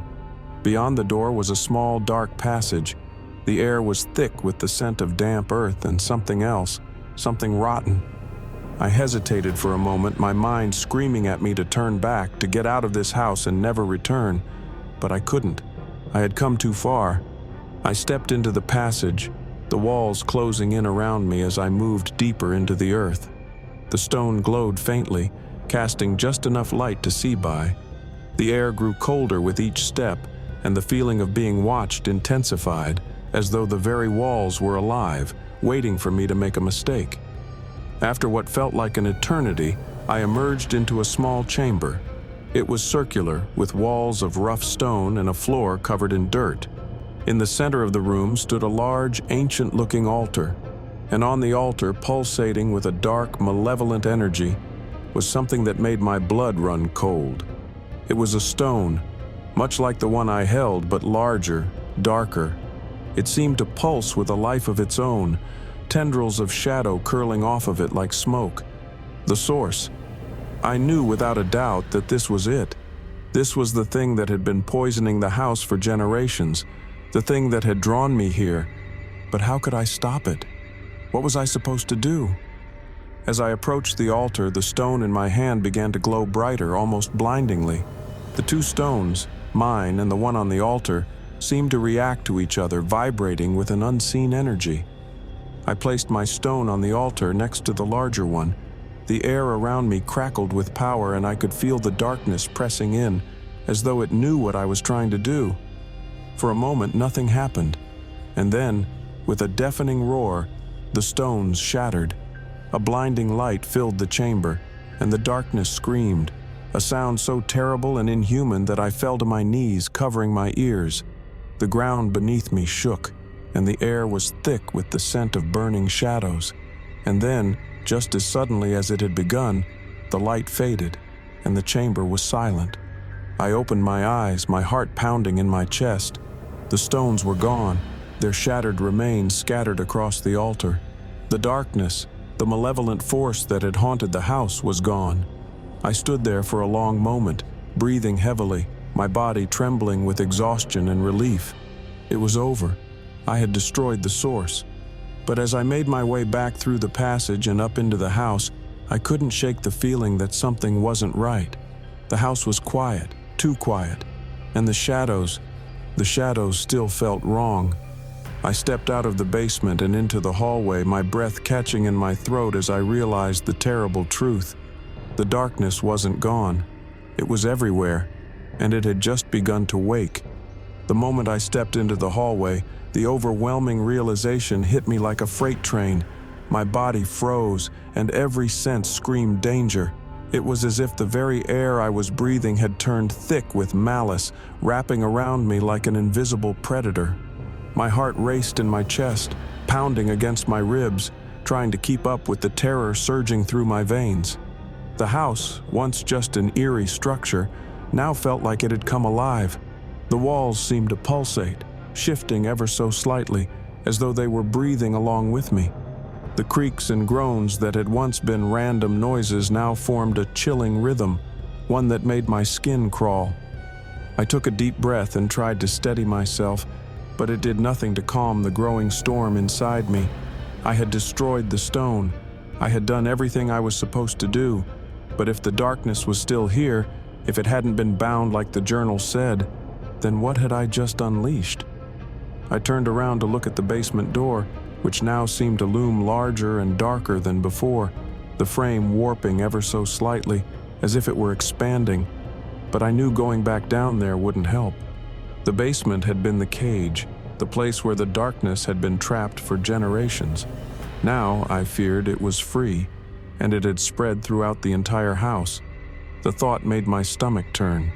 If I couldn't contain it, how could I fight it? I needed to leave, that much was clear. But as I turned toward the front door, an overwhelming sense of dread washed over me. The shadows in the corners of the room began to shift, writhing like living things. The feeling of being watched grew more intense, pressing down on me from all sides. And then I heard it.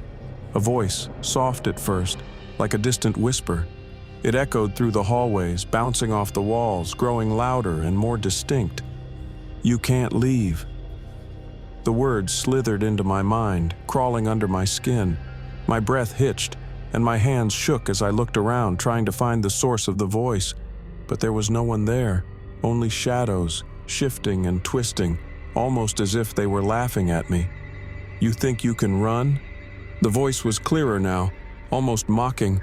It wasn't coming from one place, it was coming from everywhere. The walls, the floor, the very air around me. My instincts screamed for me to bolt out the door, to get out of this cursed house and never look back. But the shadows seemed to close in, and I knew, deep down, that it wouldn't let me. Not easily. You woke it. Now you belong to it. My legs felt like lead, but I forced them to move, stumbling toward the front door. I reached out, grabbing the cold doorknob and twisting it with all my strength. It wouldn't budge. I tried again, panic surging through me as I yanked at the door, but it was as if it had fused with the frame. My breathing quickened as I slammed my fists against the door, desperately trying to force it open. But it was no use. "You're not leaving." The voice was closer now, like it was right behind me. I spun around, heart hammering in my chest, but there was nothing, only darkness and shifting shadows. My mind raced, trying to come up with a plan, but every thought was drowned out by the growing fear. The walls seemed to be closing in, the house shrinking around me, suffocating me with its oppressive presence. I had to get out. I had to escape. Without thinking, I bolted toward the staircase, my feet barely touching the floor as I sprinted up to the second floor. The hallway stretched out before me longer than I remembered, the shadows on either side twisting and swirling like smoke. There's nowhere to run. I reached the top of the stairs and stumbled into the nearest room, the master bedroom. Slamming the door behind me, I leaned against it, gasping for breath. My heart was racing, my body shaking with adrenaline and fear. The room was dimly lit by the weak daylight filtering through the tall windows, casting long, distorted shadows across the floor. The bed, once a safe haven, now seemed sinister, its sheets twisted and torn as if something had been thrashing about in the night. I backed away from the door, my eyes darting around the room, searching for anything I could use to defend myself. But what was I even fighting? There was no one here, no physical threat that I could see. It was the house itself, the darkness that had seeped into every corner, every crack. The voice echoed again, this time more insistent. "You can't hide." The shadows in the room began to shift, coalescing into shapes that made my blood run cold. Dark, twisted figures emerged from the corners of the room, their forms barely visible in the dim light. They moved slowly, deliberately, like predators closing in on their prey. I backed up further, my mind screaming at me to fight. But what could I do? There was nothing in the room to use as a weapon, nothing that could stop the darkness from consuming me. "You woke it, and now it wants you." The voice was a low hiss, full of malice. The figures crept closer, their movements unnatural and jerky, like marionettes controlled by some unseen force. My back hit the far wall, and I realized with a sickening dread that there was nowhere left to run. The shadows were all around me, their dark, hollow faces staring with eyes that weren't really there. I clenched my fists, my nails digging into my palms as I braced for the inevitable. But then, something strange happened. The stone in my pocket, the one I had taken from the basement, began to grow warm. I pulled it out, my hand trembling. The small, cracked stone pulsed faintly in the dim light, and the shadows seemed to hesitate, as if they were drawn to it or afraid of it. Desperation took over, and I held the stone out in front of me, willing it to do something, anything, to save me from the encroaching darkness. The warmth grew stronger, and the stone began to glow faintly, casting a dim light that pushed the shadows back, if only slightly. For a brief moment I had hope, but then with a loud crack the stone shattered in my hand. The light disappeared, leaving me in complete darkness. The figures closed in, their hollow faces twisted into expressions of hunger and malice. I could feel the coldness of their presence, the suffocating weight of the darkness pressing down on me from all sides. "It's over," the voice whispered, and I felt a cold breath on the back of my neck. My legs gave out and I collapsed to the floor, my vision swimming as the darkness closed in around me. The cold, icy tendrils wrapped around my body, pulling me deeper into the void. I couldn't breathe, I couldn't move, I couldn't fight. And then, just as everything went black, I heard a voice. Different this time, faint but familiar. "Hold on." And then, nothing. I was falling into the darkness, into the unknown, with no idea if I would ever come back. I woke up in a place that felt both familiar and completely foreign. The darkness that had overwhelmed me seemed to have dissipated, but in its place was a soft, eerie glow. My surroundings were shrouded in a misty haze, making it hard to distinguish where the real world ended and the realm of shadows began. I tried to sit up, but my limbs felt heavy, as though they were weighed down by an invisible force. The first thing I noticed was the temperature. It was cold, but not the biting chill of the basement. This was a deep, penetrating cold that seemed to seep into my bones. I shivered uncontrollably and tried to make sense of my surroundings. The ground beneath me was uneven and covered with what felt like soft, damp moss. As my eyes adjusted to the dim light, I saw that I was in a vast, empty space. The mist swirled around me, making it difficult to see far ahead. The walls, if there were any, seemed to be obscured by the fog. The atmosphere was heavy with an almost tangible sense of history, as if the air itself was thick with memories. I forced myself to stand, though my legs wobbled slightly. My breaths came out in visible puffs of mist as I took cautious steps forward. Every sound was amplified in this strange place: the rustling of the moss beneath my feet, the faint echoes of my own footsteps, and the occasional distant, haunting murmur that I couldn't quite place. "Hello?" I called out, my voice echoing unnaturally in the vast emptiness. There was no response, only the soft, oppressive silence that pressed in from all sides. I moved forward slowly, trying to find some indication of where I was or how to get back. As I walked, the mist seemed to part slightly, revealing glimpses of what looked like old, crumbling ruins. The structures were partially buried in the moss and seemed to have been forgotten by time. I approached one of these ruins, a large stone archway, and touched it cautiously. The stone was cold and damp, and as I brushed my fingers over it, I felt an odd, tingling sensation. Suddenly, a flicker of light caught my eye. I turned to see a faint, glowing figure emerging from the mist. It was a shadowy silhouette, but it moved with a deliberate grace. The figure seemed almost human, yet ethereal, like something out of a dream. My heart skipped a beat as I wondered if this was a spirit or some kind of trick. "Who are you?" I asked, my voice trembling. The figure did not respond, but instead moved closer. Its form began to take shape, revealing a spectral face that seemed both sad and resigned. The eyes of the figure were hollow, and its expression was one of deep sorrow. The figure raised a translucent hand, pointing toward a specific direction. It seemed to be guiding me, and though I was hesitant, I felt a strange compulsion to follow. With each step, the mist grew thicker, and the surroundings became even more surreal. The ruins became more defined, revealing ancient symbols and inscriptions etched into the stone. I followed the figure through a series of winding paths and narrow corridors, all bathed in the same eerie glow. The sense of time was distorted here. Minutes felt like hours, and the constant feeling of being watched made me uneasy. Finally, we arrived at a large chamber, the walls of which were lined with shelves filled with old, dusty tomes and scrolls. In the center of the room stood a pedestal, upon which rested an ornate ancient book. The book seemed to radiate a faint, warm light, contrasting sharply with the cold, oppressive environment of the chamber. The figure pointed to the book, and I approached it cautiously. The book was bound in dark, weathered leather, its cover embossed with intricate patterns. As I reached out to touch it, the mist around me seemed to grow still, as if holding its breath. I opened the book slowly, revealing pages filled with handwritten text and illustrations. The language was unfamiliar, and the script seemed to dance across the pages in a way that was both mesmerizing and unsettling. Suddenly, the spectral figure spoke, its voice a soft whisper that seemed to come from all around me.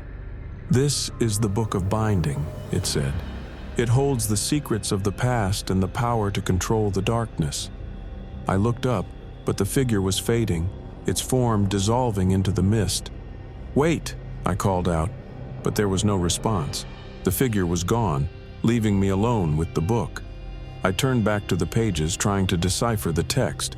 The book was filled with accounts of ancient rituals and binding spells.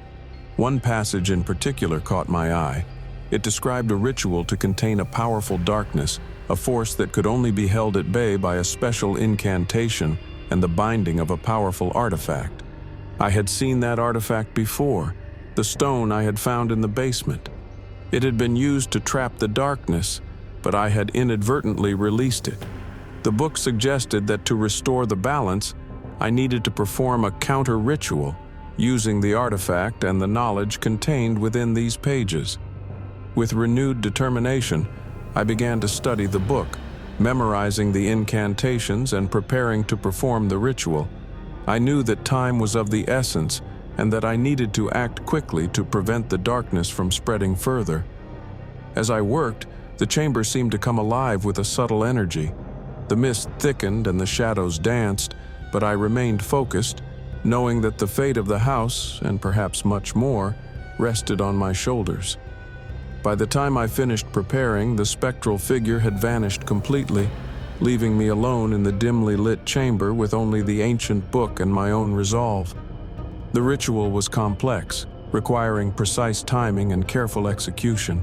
I had to return to the house and complete it before the darkness consumed everything. With a final glance at the book, I took a deep breath and steeled myself for what lay ahead. The journey back to the house would be fraught with danger, but I was determined to see it through. The darkness would not win, not if I had any say in the matter. I closed the book and carefully placed it into my bag, ready to face whatever challenges awaited me. The path ahead was uncertain, but I knew that I had to confront the darkness head-on and restore the balance.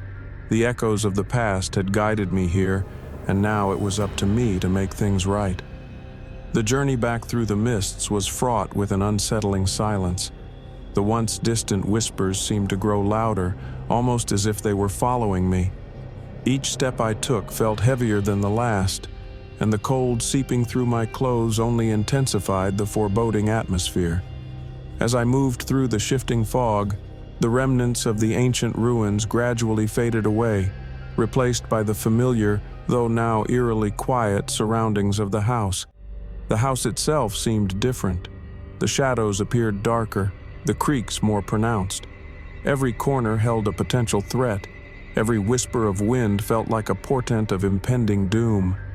I made my way to the basement, my heart pounding in my chest. The knowledge from the ancient book weighed heavily on me, a constant reminder of the task I had to complete. I entered the basement cautiously, the stone walls now appearing even more menacing. The atmosphere was thick with the remnants of the dark presence I had unleashed. I knew that I needed to act quickly. The ritual required specific conditions to be met: precise incantations, the alignment of the artifact, and the proper handling of the ancient book. I set up the space in the basement as described in the book. I placed the book on a small old table in the center of the room and positioned the stone artifact beside it. The ritual required a circle of salt to be drawn around the area where the ritual would take place. I worked diligently, ensuring that every line was perfect and every detail adhered to the ancient instructions. As I worked, the basement seemed to come alive with an unsettling energy. The shadows danced more violently, and the temperature dropped even further. I felt a growing sense of urgency. The darkness I had unleashed seemed to be reacting to my presence, almost as if it were aware of my plan to contain it. Finally, everything was set. The circle of salt was in place, the book was open to the correct page, and the artifact was positioned according to the ritual's instructions. I took a deep breath and began to chant the incantations from the book. The words felt foreign on my tongue, but I forced myself to stay focused.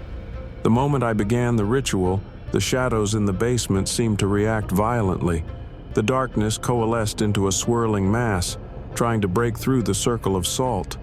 I continued to chant, my voice trembling but determined. The ancient text described how the darkness would fight back, attempting to escape the containment. The air around me grew thick with tension. The swirling mass of shadows grew more intense, and I could feel an almost physical pressure pressing down on me. My hands shook as I held the artifact, and I fought to keep my voice steady as I completed the final incantations. As the final words left my lips, there was a sudden burst of light. The shadows shrieked and writhed as if in agony. The pressure in the air became almost unbearable, and I had to brace myself against the table to stay upright. The artifact began to glow brightly, its light cutting through the darkness and forcing it back. The light from the artifact grew brighter, filling the room with a warm, soothing glow. The shadows began to recede, the swirling mass shrinking and dissipating. I could feel the oppressive weight lifting, and the temperature slowly returned to a more bearable level. The basement, once filled with malevolent energy, now felt lighter, almost peaceful. With a final resonant pulse of light, the darkness was banished, its presence completely vanquished. The glow from the artifact faded, leaving me in the stillness of the basement. I took a deep breath, the tension in my shoulders slowly easing. The ritual had been successful. The darkness was contained once more. I sat down on the floor, exhausted but relieved. The ancient book lay open beside me, its pages now quiet and still. I looked around the basement, noting how different it felt. The oppressive atmosphere was gone, replaced by a sense of calm and resolution. The shadows that had once seemed so menacing were now just ordinary shapes cast by the dim light. The basement, which had once been a place of fear and unease, was now just a room in a house. The sense of dread that had accompanied me since moving in had finally lifted. As I gathered my things and prepared to leave, I couldn't help but reflect on the events that had transpired. The house, the ancient book, the spectral figure, they had all played a role in guiding me to this point. I had faced the darkness and emerged victorious, but I knew that the experience had changed me. The house still held its secrets, but for now it was a place of peace rather than terror. I had restored the balance and prevented the darkness from spreading. The knowledge I had gained and the challenges I had faced would stay with me forever, a reminder of the thin line between light and shadow. As I left the basement and closed the door behind me, I glanced back one last time. The house seemed to acknowledge my departure, its tall windows no longer watching with the same cold, menacing gaze. Instead, they seemed to offer a sense of closure, a silent farewell. The night outside was calm, the air crisp and cool. I took a deep breath and stepped into the darkness, feeling a sense of accomplishment and relief. The journey had been long and arduous, but I had faced the darkness and won. The house, the ancient book, and the shadows were now part of the past, and I was ready to move forward into the future.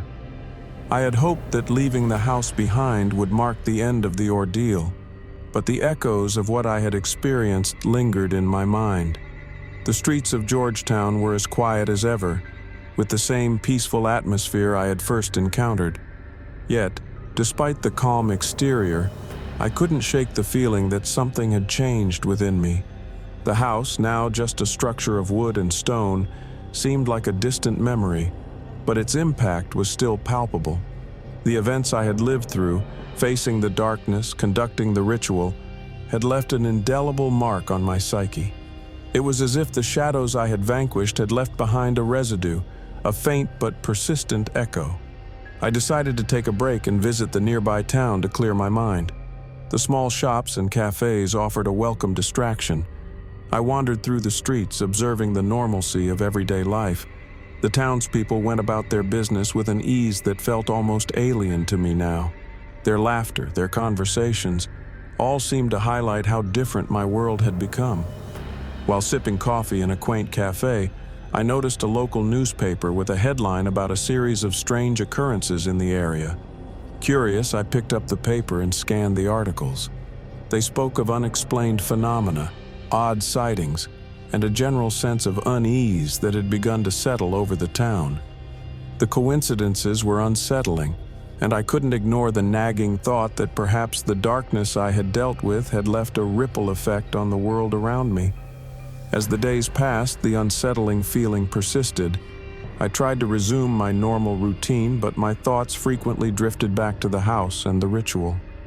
I found myself increasingly drawn to the study of ancient texts and occult practices, a pursuit that once seemed foreign to me but now felt strangely compelling. One evening, as I was researching in my apartment, I came across an old manuscript that mentioned a phenomenon called echoes of the past. According to the text, such echoes were residual effects of powerful rituals or events, manifesting as lingering feelings or disturbances long after the initial event had ended. The description matched my experiences almost perfectly, and I realized that I was not merely dealing with my own psychological response, but with an actual residual effect of the dark presence I had confronted.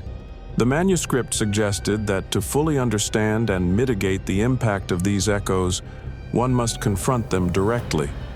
It recommended a process of introspection and understanding, requiring the individual to delve deeply into their own mind and emotions. This approach resonated with me, and I knew I needed to face these echoes head-on. I began a process of self-reflection, spending time each day examining my thoughts and feelings. I kept a journal to document my experiences and reactions, hoping that by understanding my inner turmoil, I could gain clarity and closure. The process was challenging, often bringing up emotions and memories I had tried to ignore, yet it also provided me with insights into my own fears and uncertainties, helping me to reconcile with the experiences I had endured. The echoes were not just haunting memories, but also manifestations of the changes within me. As I worked through these feelings, I began to notice shifts in my perception. The world around me seemed different, almost as if the veil between reality and the supernatural had grown thinner. The ordinary became extraordinary, and I found myself attuned to the subtle nuances of the environment.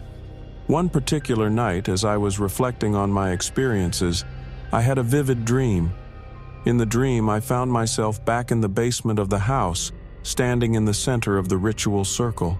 The shadows were swirling around me again, but this time they took on the forms of familiar faces, faces of people I had encountered in my journey, both real and spectral.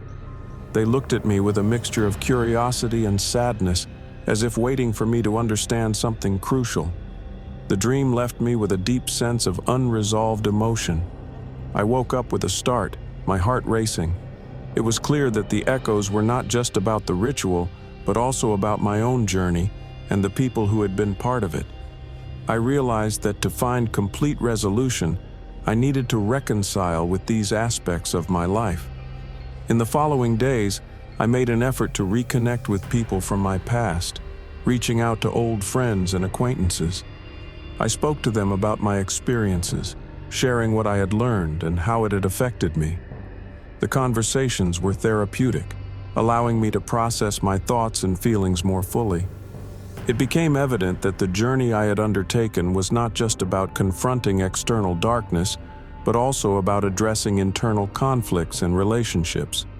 The echoes began to diminish as I worked through these personal connections and reflections. I found a new sense of balance and peace, understanding that the residual effects of my ordeal were not just remnants of the past, but also opportunities for growth and understanding. With time, the haunting feelings subsided, and the once ominous house in Georgetown became a distant memory. The town, with its strange occurrences and eerie atmosphere, faded into the background as I focused on the present and the future. I had faced the darkness not only in the literal sense but also within myself, and emerged with a deeper understanding of my own strengths and vulnerabilities. As I moved forward, I carried with me the lessons learned from the experience. The echoes of the past had become a part of my journey, shaping who I had become. The house, the shadows, and the ritual were all elements of a larger narrative, one that had taught me the importance of facing one's fears, understanding one's inner self, and finding closure. The world outside was once again a place of ordinary wonder, but I knew that beneath the surface, there were always deeper layers waiting to be explored. The echoes had become a part of my personal story, a reminder of the thin line between reality and the supernatural, and the power of confronting one's own inner darkness. With my life gradually returning to normalcy, I thought I had finally left the shadows behind. Yet something deep inside me told me that the story wasn't quite finished. The echoes of the past, though fading, had woven themselves into the very fabric of my existence, and I felt a lingering sense that I was meant to unravel more threads.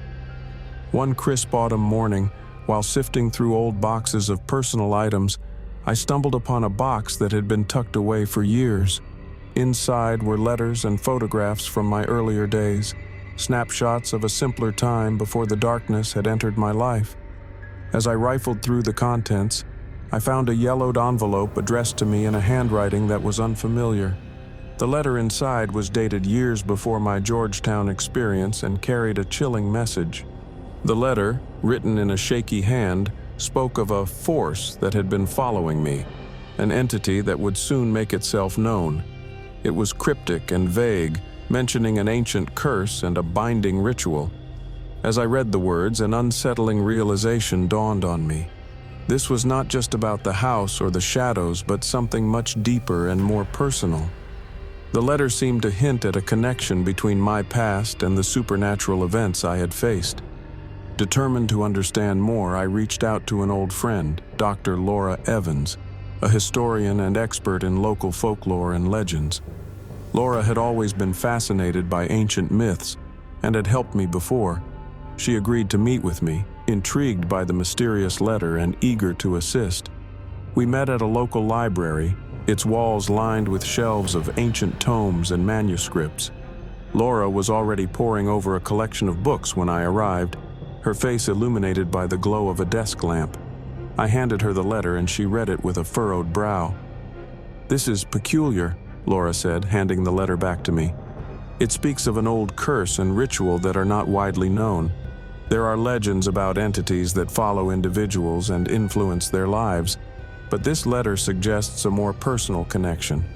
We might need to dig deeper into local legends and ancient texts to uncover more." We spent the next few weeks researching diligently.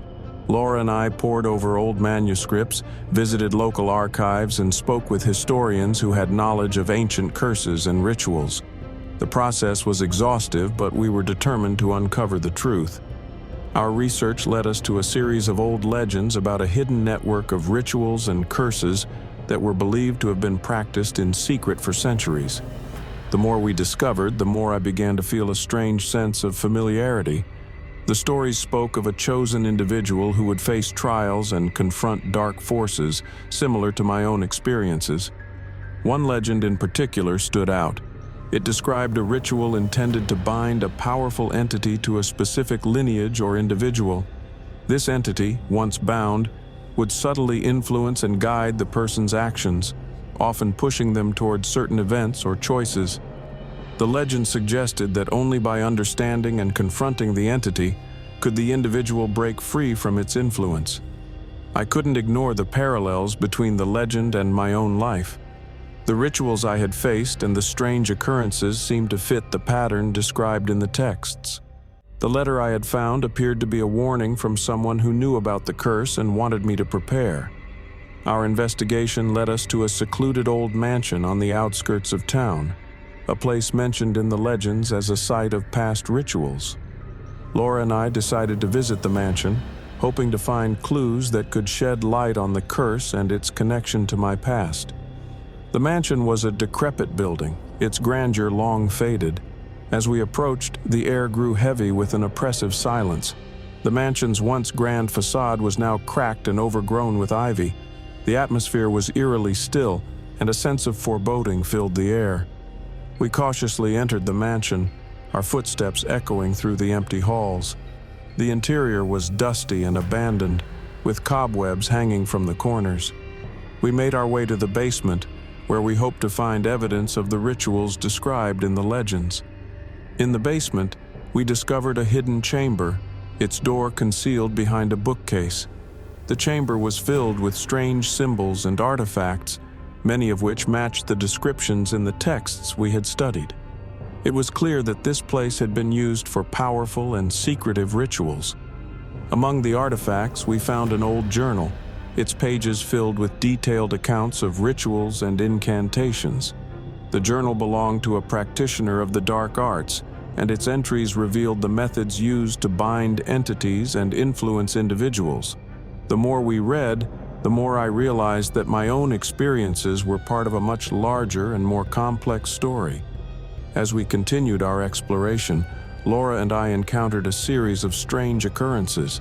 The temperature in the chamber fluctuated wildly, and we heard whispers and faint voices that seemed to come from nowhere. The air grew thick with an otherworldly presence, and I felt a growing sense of unease. In a moment of clarity, I understood that the entity mentioned in the legends was still connected to me. It had influenced my experiences and guided me towards certain events. To break free from its influence, I would need to confront it directly and complete the ritual described in the journal. We carefully studied the instructions in the journal and prepared for the ritual. The process required specific items and conditions, including the use of ancient symbols and incantations. Laura and I worked together to gather the necessary items and set up the ritual space. The night of the ritual arrived, and we performed the ceremony with a mixture of apprehension and determination.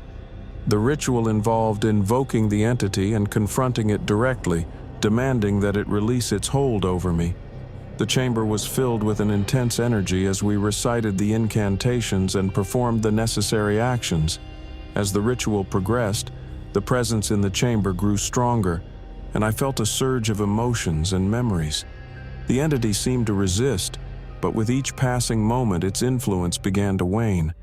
The ritual reached its climax, and I felt a profound sense of release and liberation. When the ritual was complete, the atmosphere in the chamber changed. The oppressive weight lifted, and the whispers faded into silence. I felt a renewed sense of clarity and peace, knowing that I had confronted and broken free from the entity's influence. Laura and I left the mansion with a sense of accomplishment and relief. The investigation had revealed important truths and provided closure to the experiences I had endured. The echoes of the past had been addressed, and I could now move forward with a renewed sense of purpose. As we drove away from the mansion, I reflected on the journey I had undertaken. The trials and challenges had been difficult, but they had also led to a deeper understanding of myself and the world around me. The unseen threads that had once bound me were now unraveling, allowing me to embrace a new chapter in my life. The shadows of the past had been faced and confronted, and the lessons learned would stay with me as I continued my journey.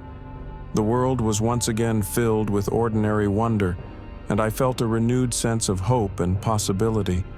The echoes of the past had become a part of my story, and I was ready to embrace whatever the future held. The mansion loomed in my memories like a dark shadow, but now it was a place of profound significance rather than dread. I had confronted the entity that had haunted me for so long, but I felt an unsettling curiosity about the complete story behind it.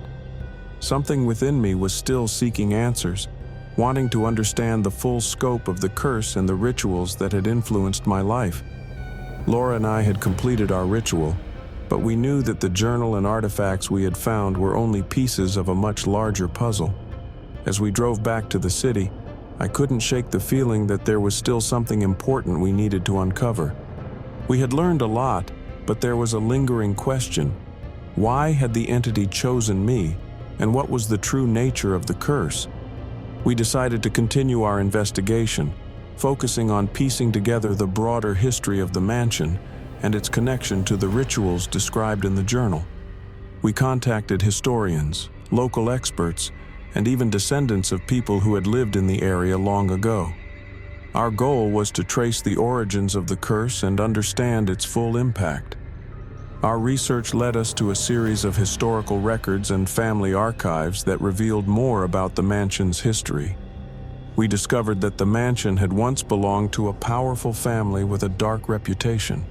The family was rumored to have practiced forbidden rituals and had connections to a secret society that believed in harnessing supernatural forces.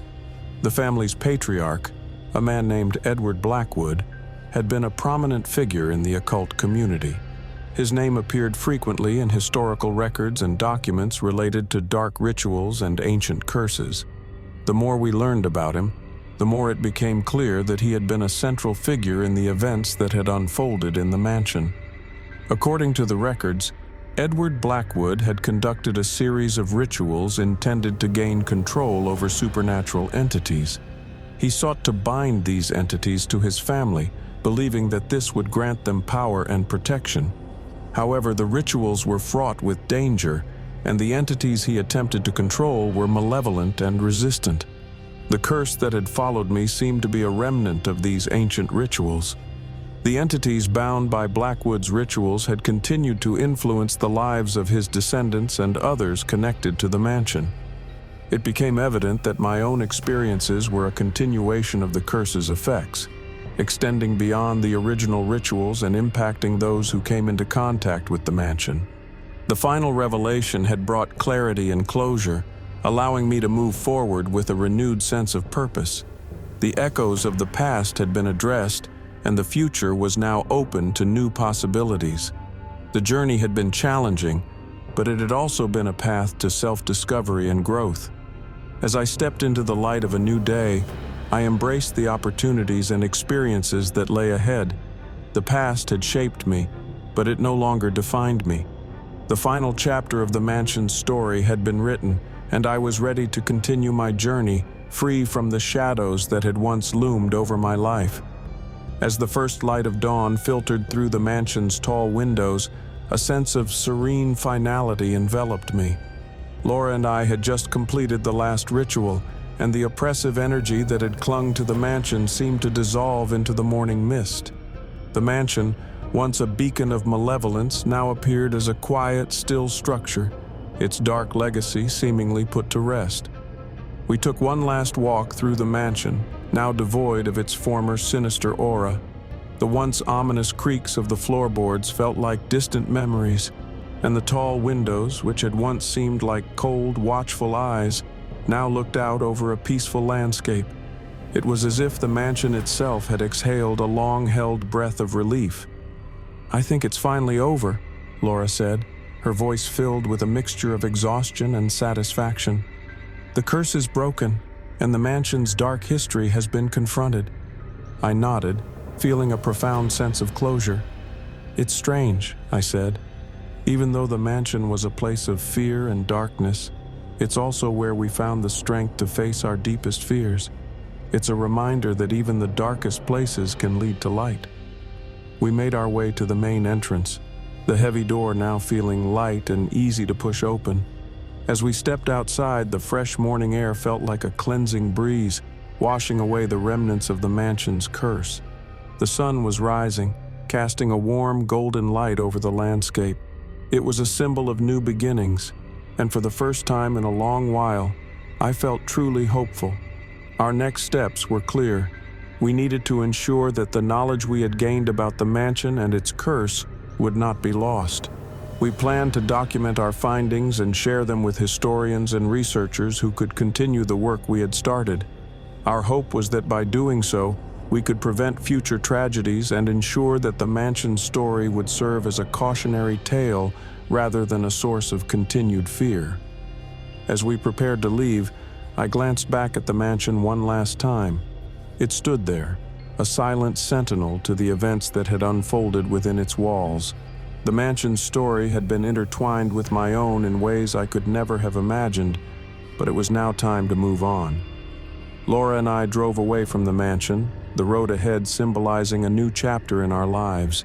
The journey had been arduous, but it had also been transformative. We had faced unimaginable fears and uncovered the truth behind the curse that had haunted us. In doing so, we had not only freed ourselves, but also brought closure to a dark chapter of history. The mansion faded into the distance as we traveled, becoming just a memory in the rearview mirror. The path before us was open and full of possibilities. We were no longer bound by the shadows of the past.